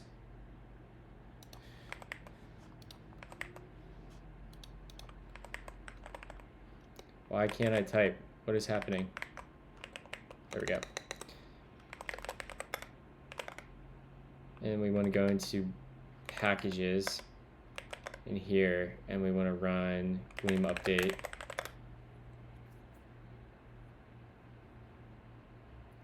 And Docker PS. Do I have stuff running? We definitely don't need all that running. Docker stop. Docker, yeah.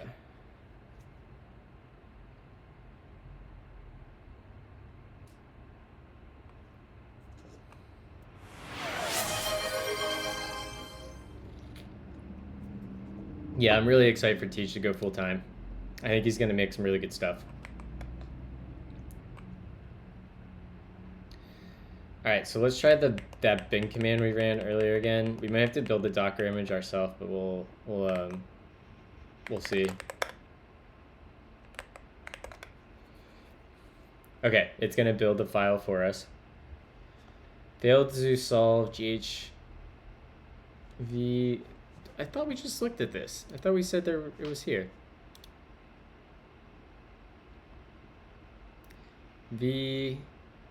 V33 Erlang Alpine. Is that not what we said? Gleam V33 Erlang V. Oh, we missed the Functions dash describe or the dot zero. the world. Let's try this again.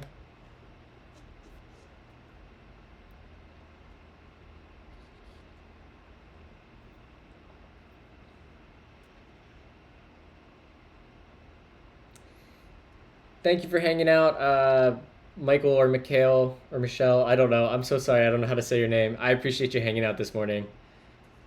We're going to keep playing around with Gleam the next couple mornings, I think. And worst case, we can just like just build something real rather than going through exorcism. Maybe we'll play around with Luster or Lustry. All right, so failed to solve. Okay, so from what directory did that run? Let's look at this again.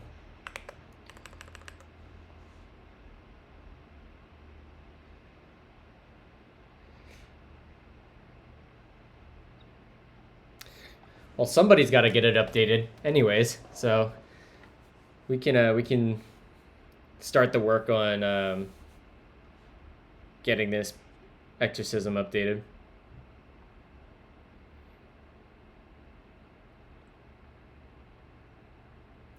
Change into packages, and then we run Gleam deps. All right, let's see. We go into packages. We say Gleam deps download. Okay, that seemed to work. The other command was, thank you, catmodev. My keyboard specs are here. And you can also spend 1,000 bytes or points to try to win a version of my keyboard. Gleam deps download Gleam build. So Gleam build should fail here.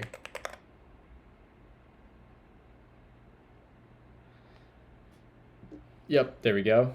So that probably means we have to bump the versions of one of the dependencies.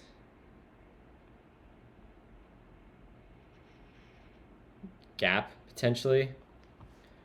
Let's go look at packages, Gleam toml.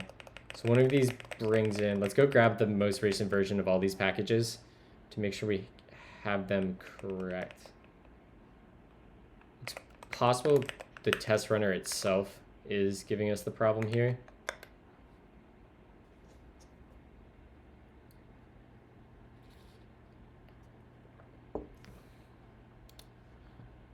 I feel like I'm running into a chicken and the egg problem here.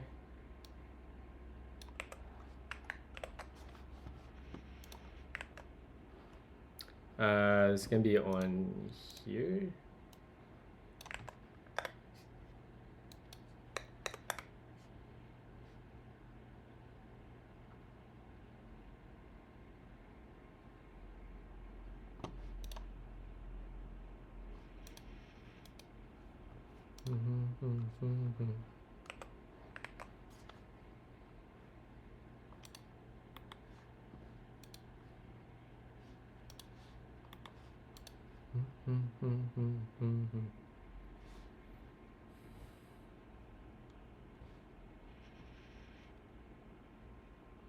All right, so we can see how this worked before. So we updated that. That's a lock file update.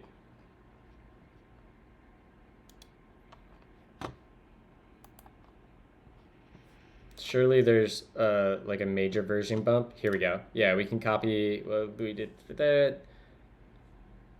Changelog, that looks good. Okay, let's just copy what he did for this PR. So in runner, we're gonna go in here and we're gonna go into the gleam.toml, and this will bump to 1.7.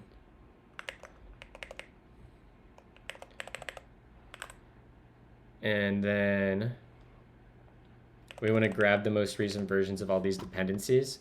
So let's go to gap. We can just probably do this. Throw this in here. This will be gap. So we're on 1.0.1, which should be fine.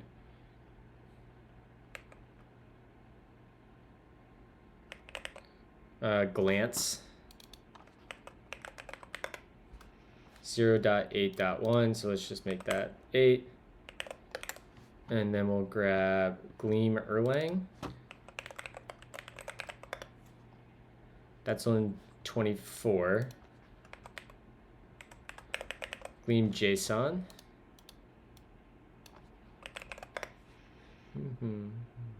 That's on 7.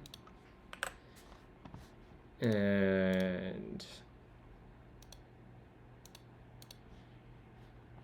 Gleam standard library is on 34, which we already updated. Simplifile. Let's go check Simplifile.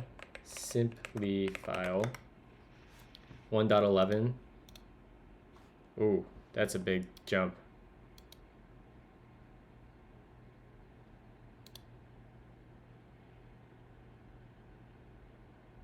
I wonder what breaking changes were in Simplifile.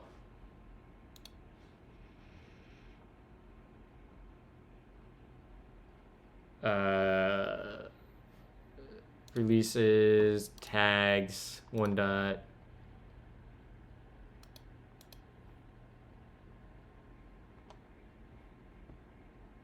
Okay, so hopefully this is safe to bump then. So we'll say 1.1.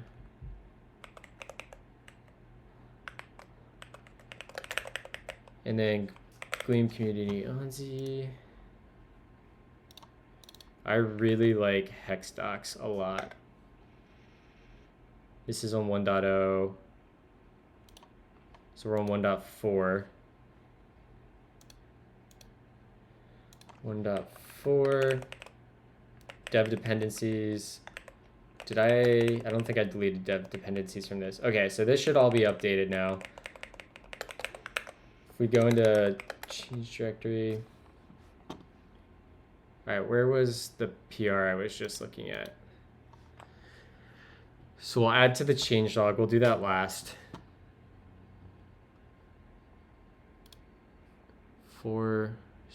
Bump that.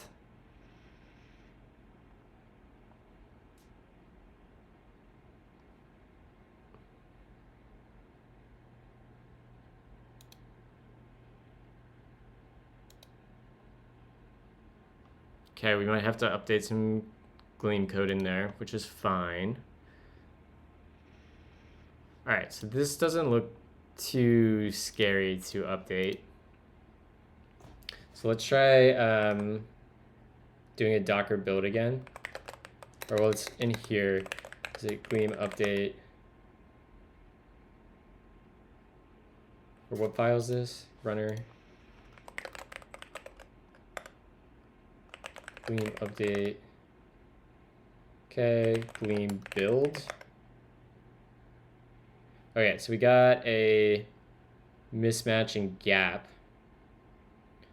And we grabbed the 1.0 version of gap, which we looked at over here.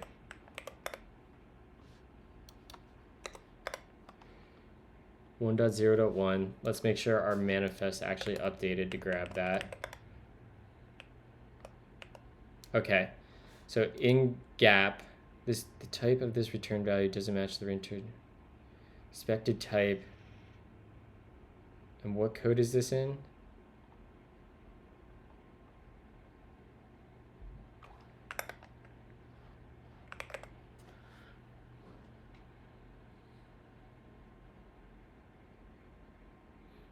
So it's possible gap's not updated for the newest version of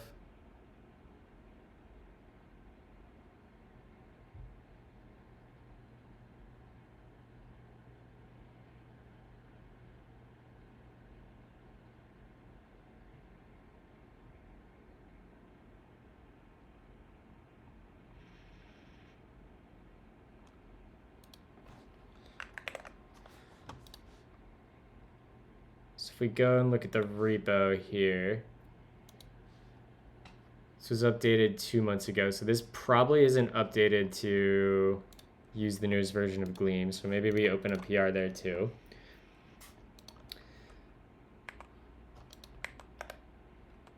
So let's go back up to our code directory, and let's clone this repo.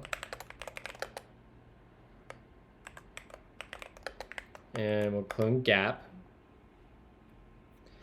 And let's change directory into gap. And let's close this for now. Right, quit. Yeah, just get me out of all this. And let's go up into gap. And oops, that's not what I wanted. I wanted this. Let's vim in here. So in here we have a Gleam TOML. Requires 32.2.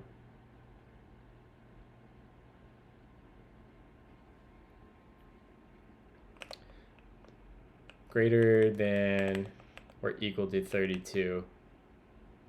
So that might be wrong, right? It should probably be pinned to 32. Or it should be pinned to the minor version and accept patches.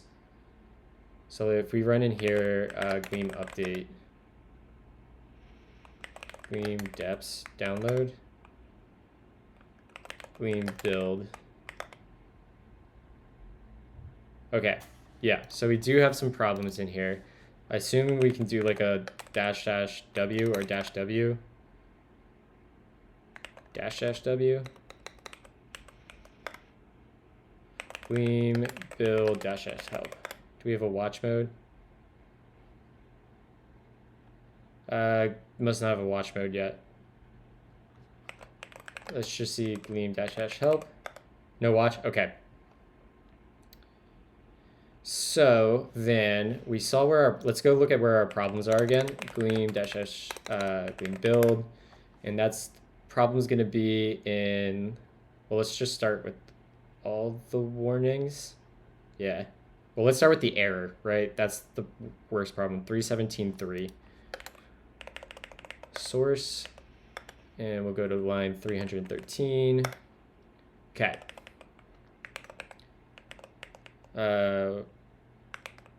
That, and it's complaining about, what did list.chunk. The type of this return value doesn't match the return annotation of this function. We expected an A, so polymorphic, but we got an int. So where did it coerce to an int?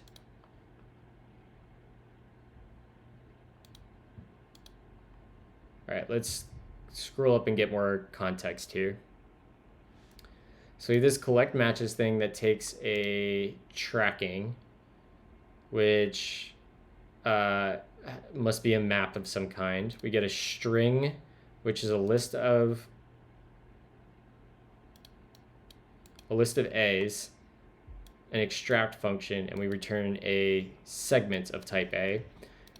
We look at our matching indexes. So we get the keys from our tracking map, we iterate over them, and we extract something from them, and we return that as a list. So this is now a list.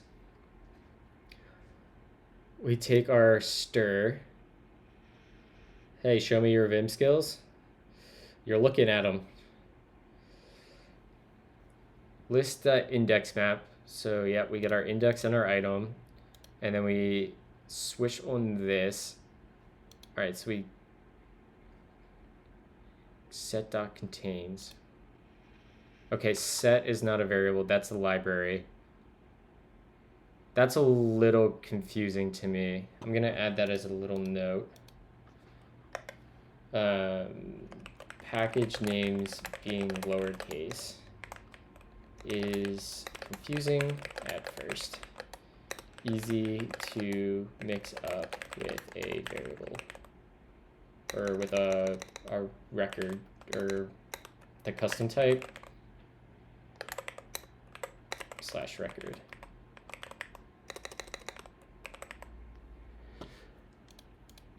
I'm happy to work on this, Haley, and submit a PR. You know, somebody's got to get back.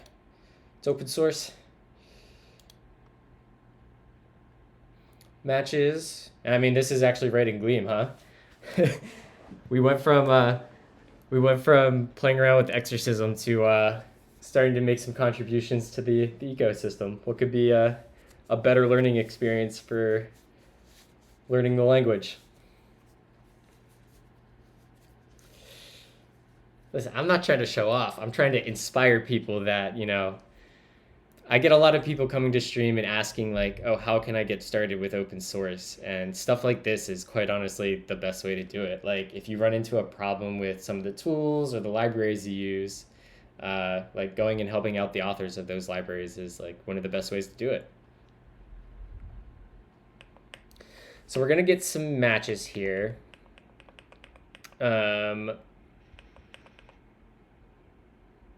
Matches.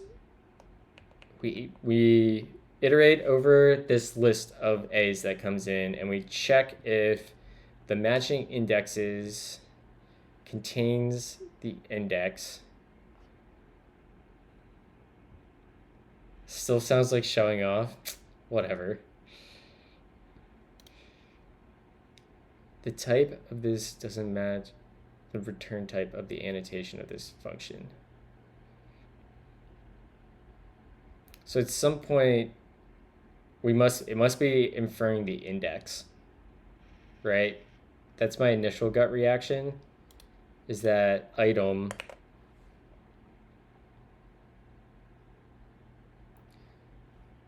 please use, let's see what this says here. Please use the gleam.dict module. So maybe if we start there, that would be the better way to go here. Close other tabs, gleam dict.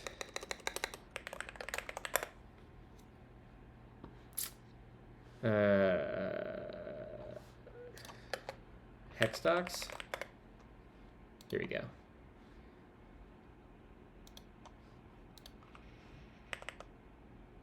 So let's bring in import gleam / dict. And we'll jump down to where we were. And let's see if this has a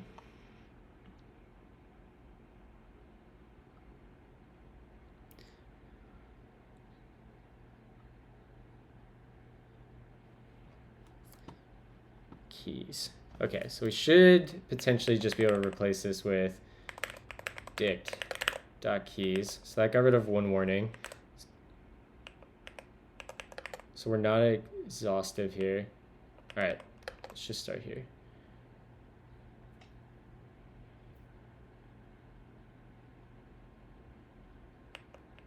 chunk match. I will say not having hover docs is a little painful.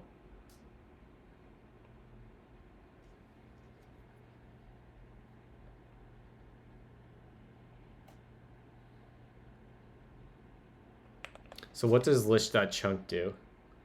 Because that's the first thing we're going to do. So let's see what that does. Chunk, chunk, chunk, chunk. Returns a list of chunks. So it returns a list of lists.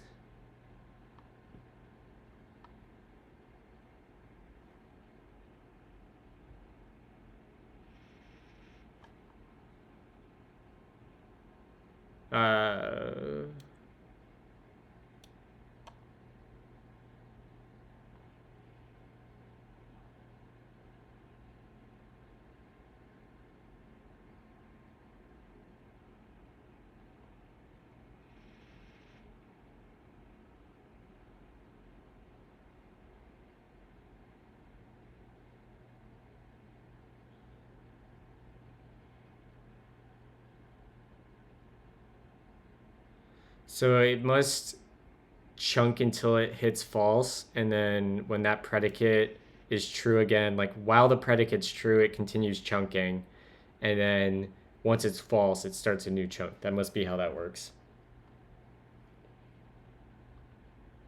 So we chunk. Right now our chunks are item, and item should be of type A. Yeah. Okay, so where are we inferring that this is an int?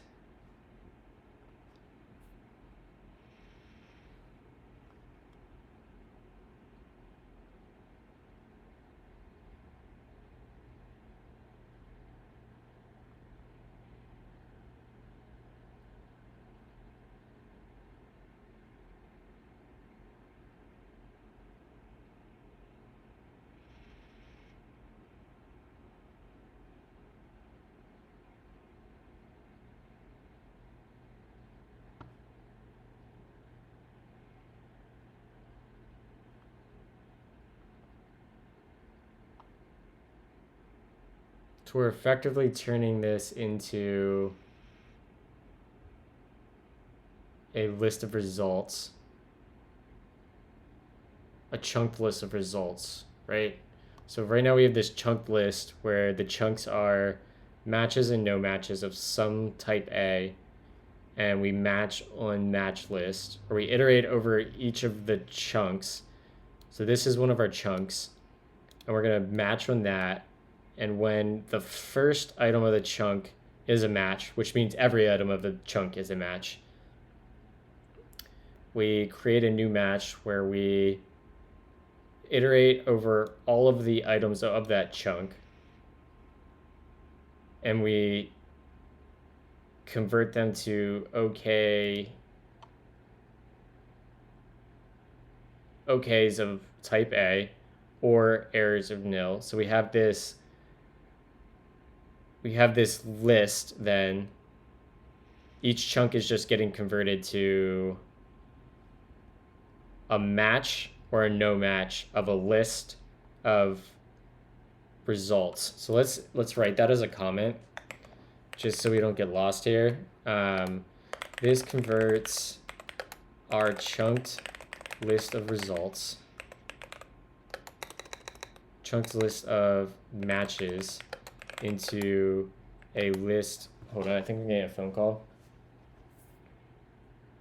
No, that's not important. To a list of chunked, into a list of it'd be like match, okay, whatever an A is.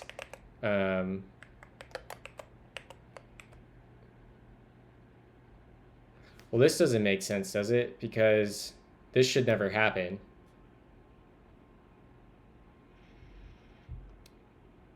Yeah. Haley, you can check. I think I have my updates. I switched how I did Copilot recently. Let me show you quick. My dot files are here. And Vim. I updated it last week, so this should have my most recent Copilot stuff in it. Copilot. Yeah, right here's my Copilot stuff. It integrates into NVim CMP too.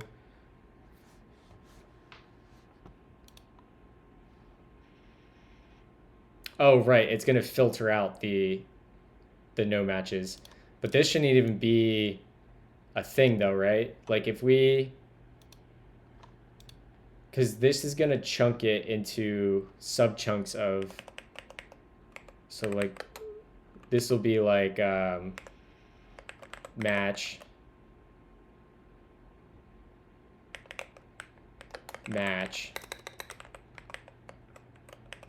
and then it'd be like no match. I don't think it's valid to have like a chunk won't ever mix matches and no matches, so like this should never actually happen. It just must be like a precaution.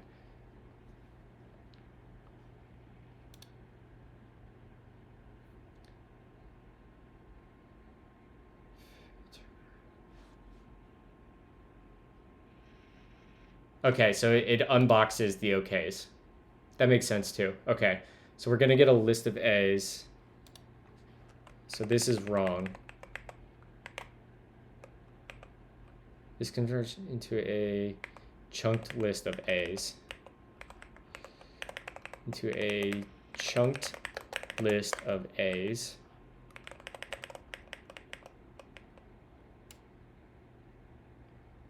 Okay, that makes sense. So we get through there, we get that chunk there, we get that chunk.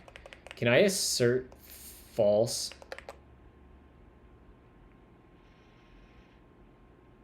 I mean, I guess the base case, right, is like if we put, we just return that, right?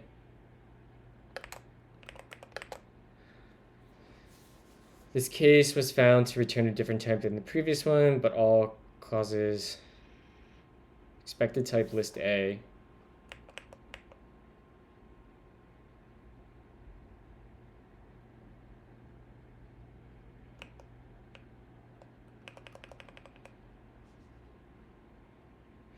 You need to return match. Okay.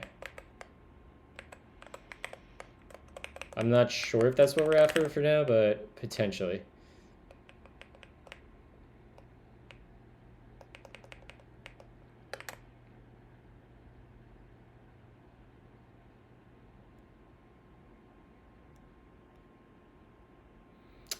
Where is it inferring that this is an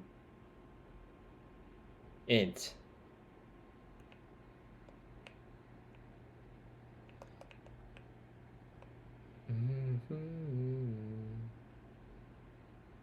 E, Q, E, B, Q, E.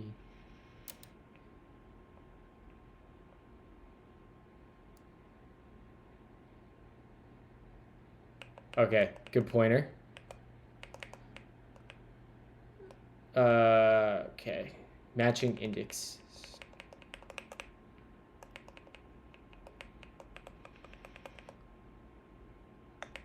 I can't get a, so this must be extract fun. We might have to annotate extract fun as a function that returns an A. Let's just check dict keys quick.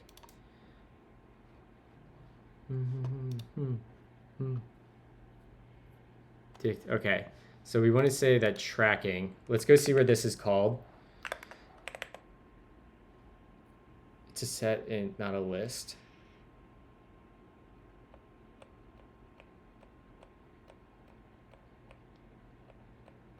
Right. So this must be a dict of int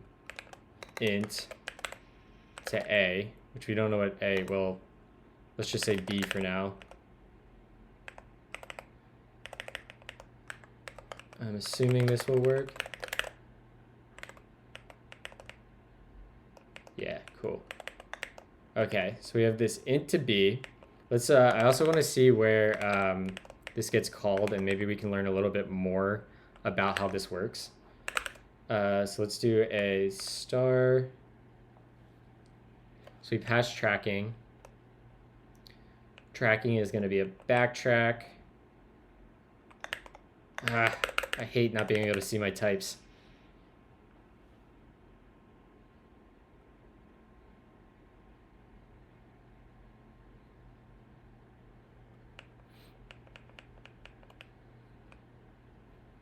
Yeah, I'm really actually interested in helping contribute to the LSP.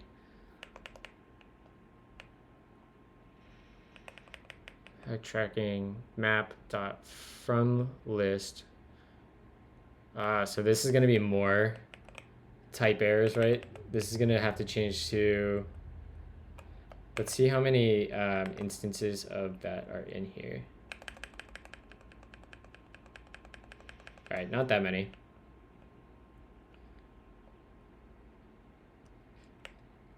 Good, dog fooding. Yeah, I haven't written Rust before, so this is going to be a fun little project to jump into. Because I really like the syntax and the style of Gleam. I really think Gleam could be probably the best language to teach functional programming. With tracking, so this is going to return, where's backtrack come from? It's going to return a list of a matched item A. So let's say this is going to change to dict. I assume that's a valid thing to do.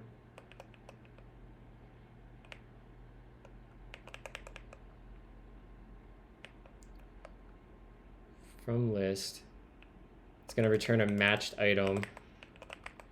Matched item is a tuple where we have a int as the first one and an a as the second. So how does that work when we do to list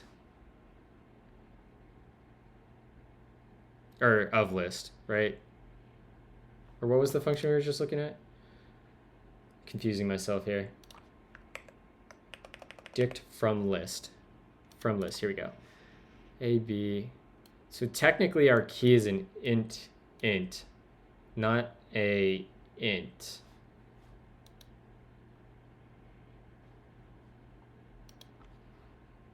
Right? So tracking. So let's just say right now, actually, I think I can annotate my type, right? I can say this is going to be a dict of int, which I think I need that, and we'll say this is a. Okay, so that type checks. And this breaks our assumption, potentially, about what collect matches is.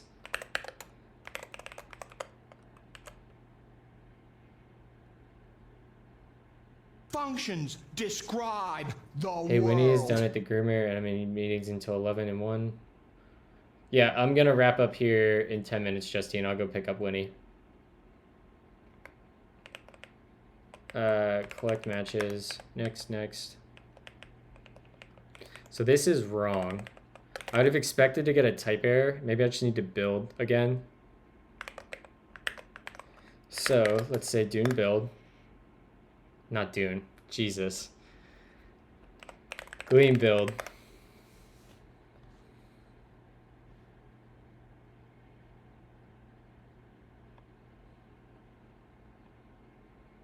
So I would have expected to get a error. We'll come fix this next. I would have expected to get a type error here, right? Because we annotated that collect matches takes a dict where the key is an int and we have some B type, it doesn't matter. And up here we annotated that tracking is a dictionary that has a key of a tuple. So I would have expected this to give us a type error. So I'm gonna add that to ask as a question. That, and then this, copy that.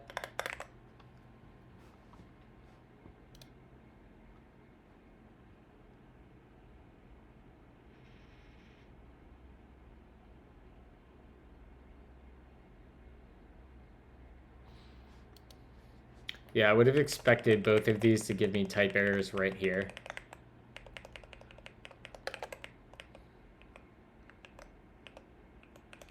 So let's just say we know that this coming in is actually a tuple.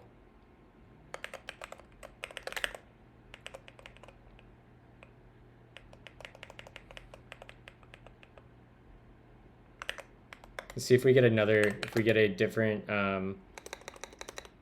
type error on this.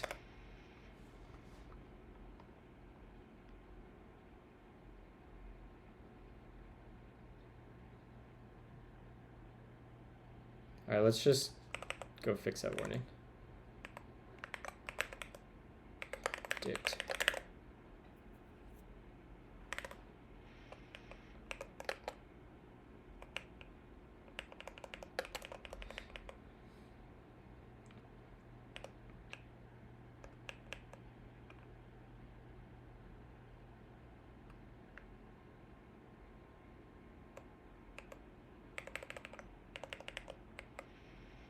So let's go look at, what was the function we wanted to look at? Well, let's just go look where this is called again, right here. So we get this key, we return it first. That makes sense. That's still weird that I didn't get a type error. Vincer, that is what's happening in Create Melange app. We're gonna refactor it to be native OCaml soon. I'm gonna start working on building out a bunch of tickets and issues so a bunch of people can contribute. But at the moment, it does use a library called Ink to render React components to the terminal in OCaml and ReasonML. A little ridiculous, but kind of fun at the same time.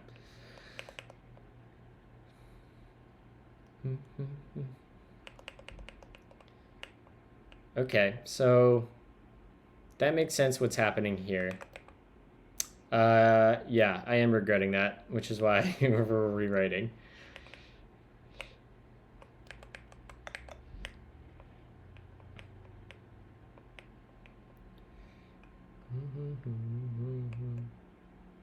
First sequence to diff.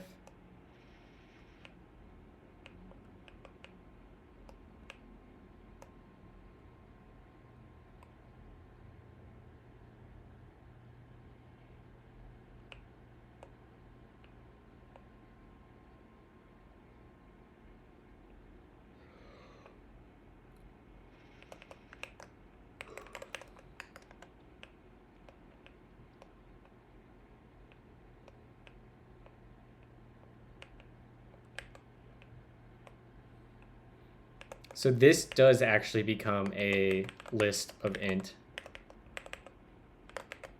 But it shouldn't care, right?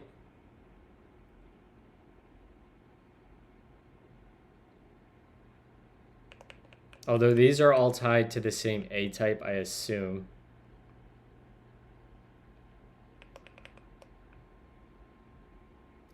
So list is, or matching indexes is going to be a list of ints, which makes sense why it's upset.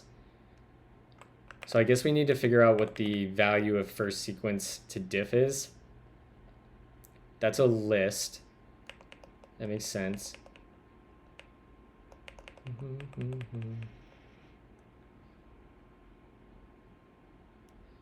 If you just annotate things wrong, you'll get the compiler. Okay, cool.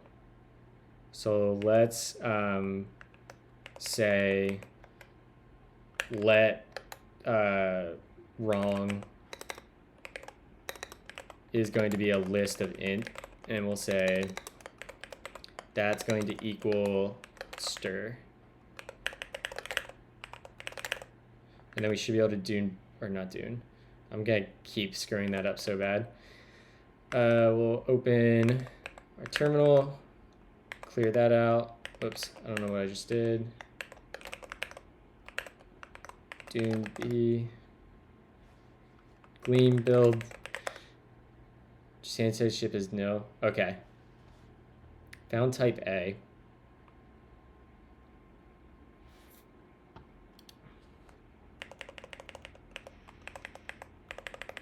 Yeah, so I get that it's doing that. So I actually want to go up to the parent function, I think, and annotate in here. I want to say let x nil equals first sequence to diff.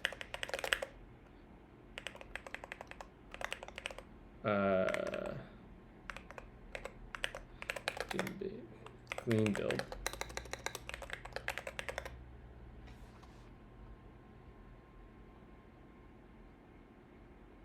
This must be, it must stop type checking after it hits the first error.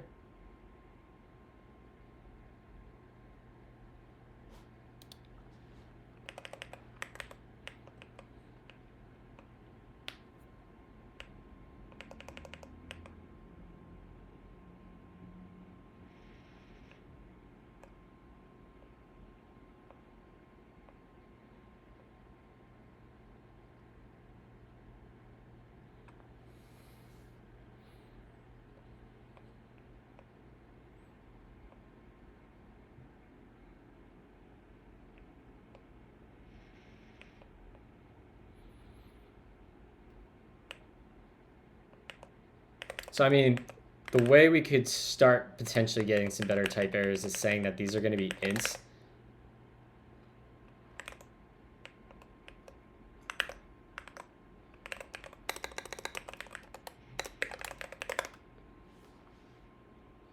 Found list A. So it still doesn't know.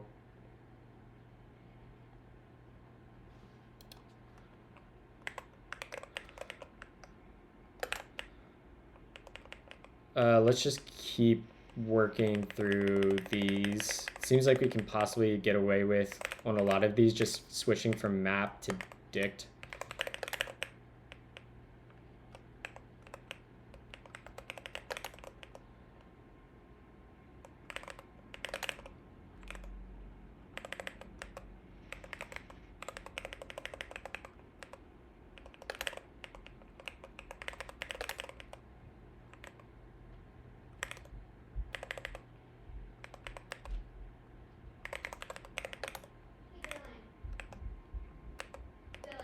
Yeah. Are you gonna be able to go get her? Yeah, I'm gonna wrap up in a minute. Go. Okay. Sorry, I wasn't able to listen on stream. Oh, that's okay. Wonderful. Thank you. I love you.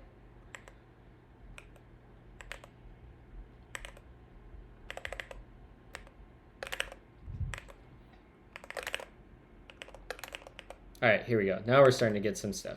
We have expected type int got list A. So what are we actually getting here? I want to tracking backtrack. Let's go look at backtrack again. Takes a diff map of A. We're still dealing with these A's. I don't know what A's are yet. It shouldn't matter.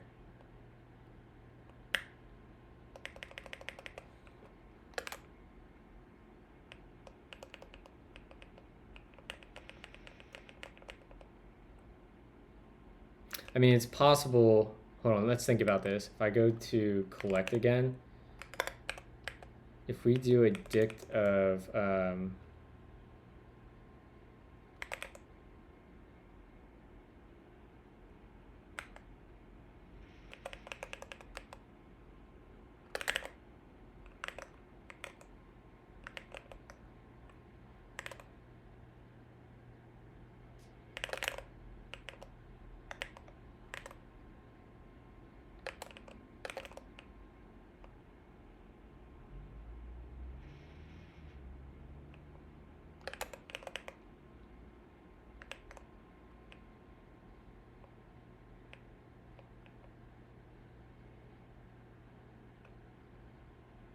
So this must be a score A. No.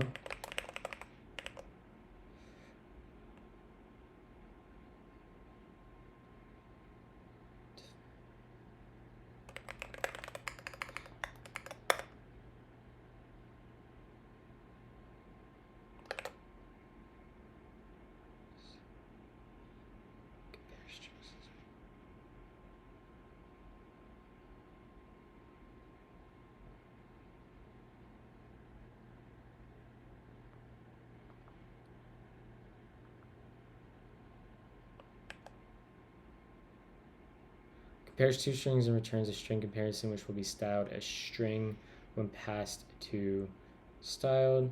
We'll use default Myers algorithm. So we're going to compare those, compare lists to graphemes.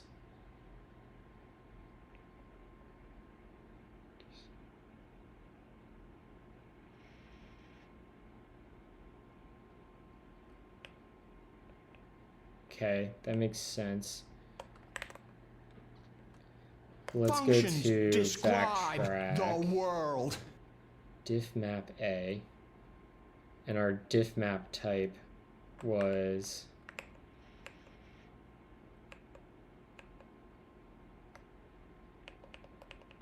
I guess this should just be A still. Functions describe the world.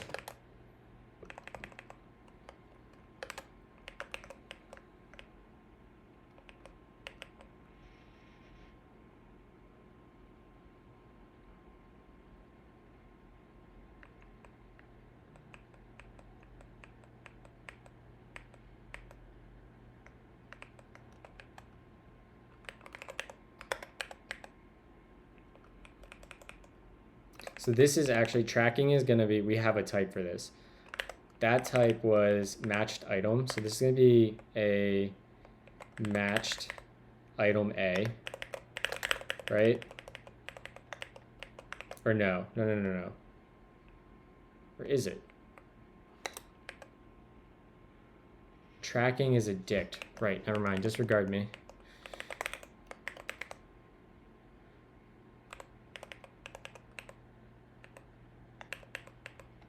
A. Can we do this?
All right, let's go back and add our annotations back in. So here we know that this is going to be, we know this is a dict of a int, and we know this is going to be some A. I want to figure out what first sequence to diff.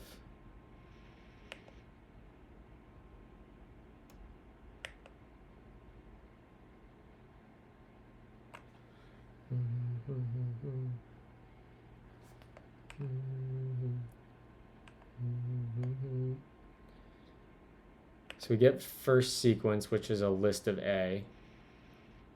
So this is still going to be a list of A here.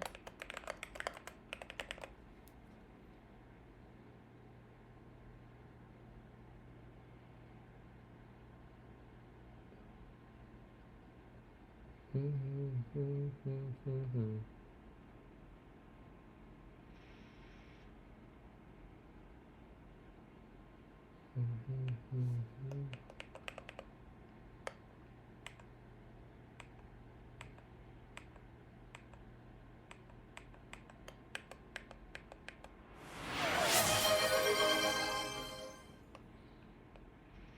we don't care what the A is.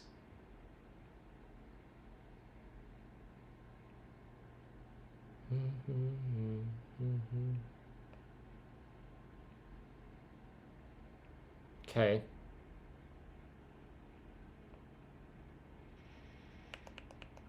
This should be an A, right? No, this should be an int. Can I annotate this as an int? Is that how that works? No. This would be int. Functions describe the world. What up, Leo? Thank you for this resubscription. Appreciate you. We gotta wrap up here, though. Are you getting ready to stream? Because I gotta wrap up now.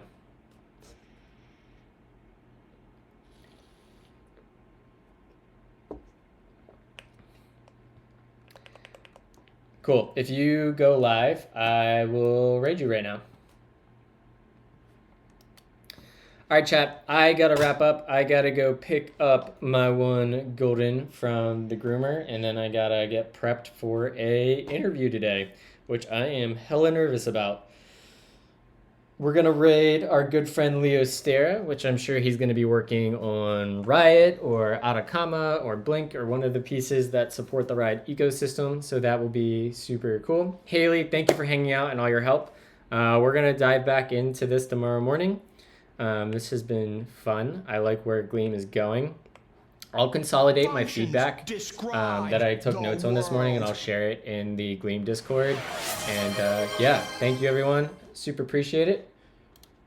Thank you for all the new follows. I know I didn't do really great at following chat this morning on the follows and calling everyone out. Apologize for that. I got kind of in the zone.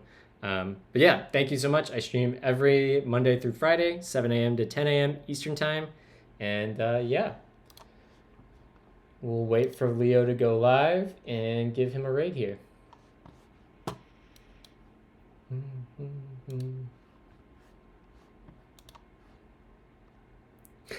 What up, Liquid? It's all right. All my VODs are recorded, and we're getting ready to raid some even better content than I do. So you came at the right time.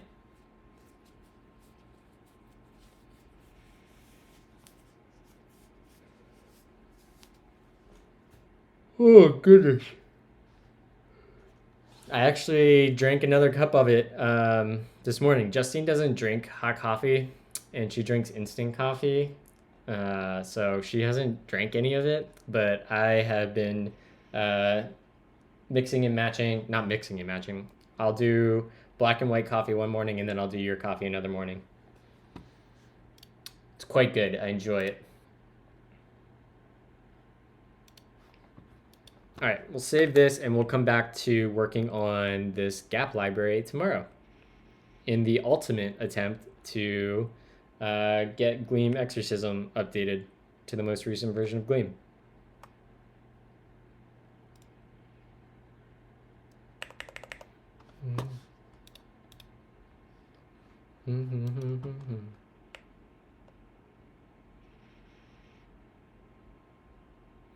No, she just uses instant coffee and then she mixes it with ice and water.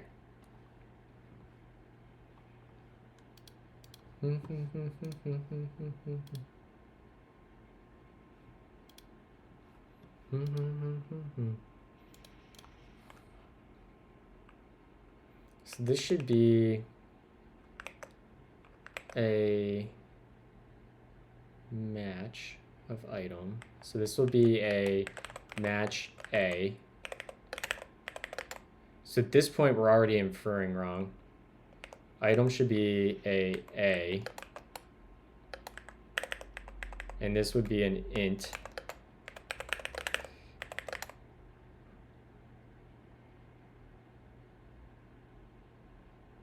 Uh-oh, is that the problem?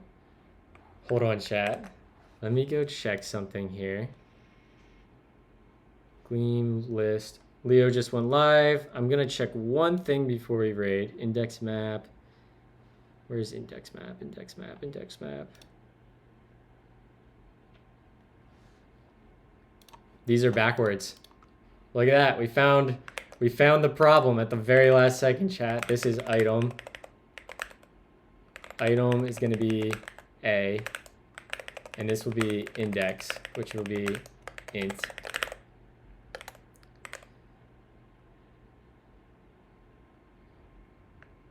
All right. We'll be back to continue fixing this up tomorrow. But we're going to raid Leo for now. Thank you, everyone, again. Leo Stera. Enjoy his content and show him some love.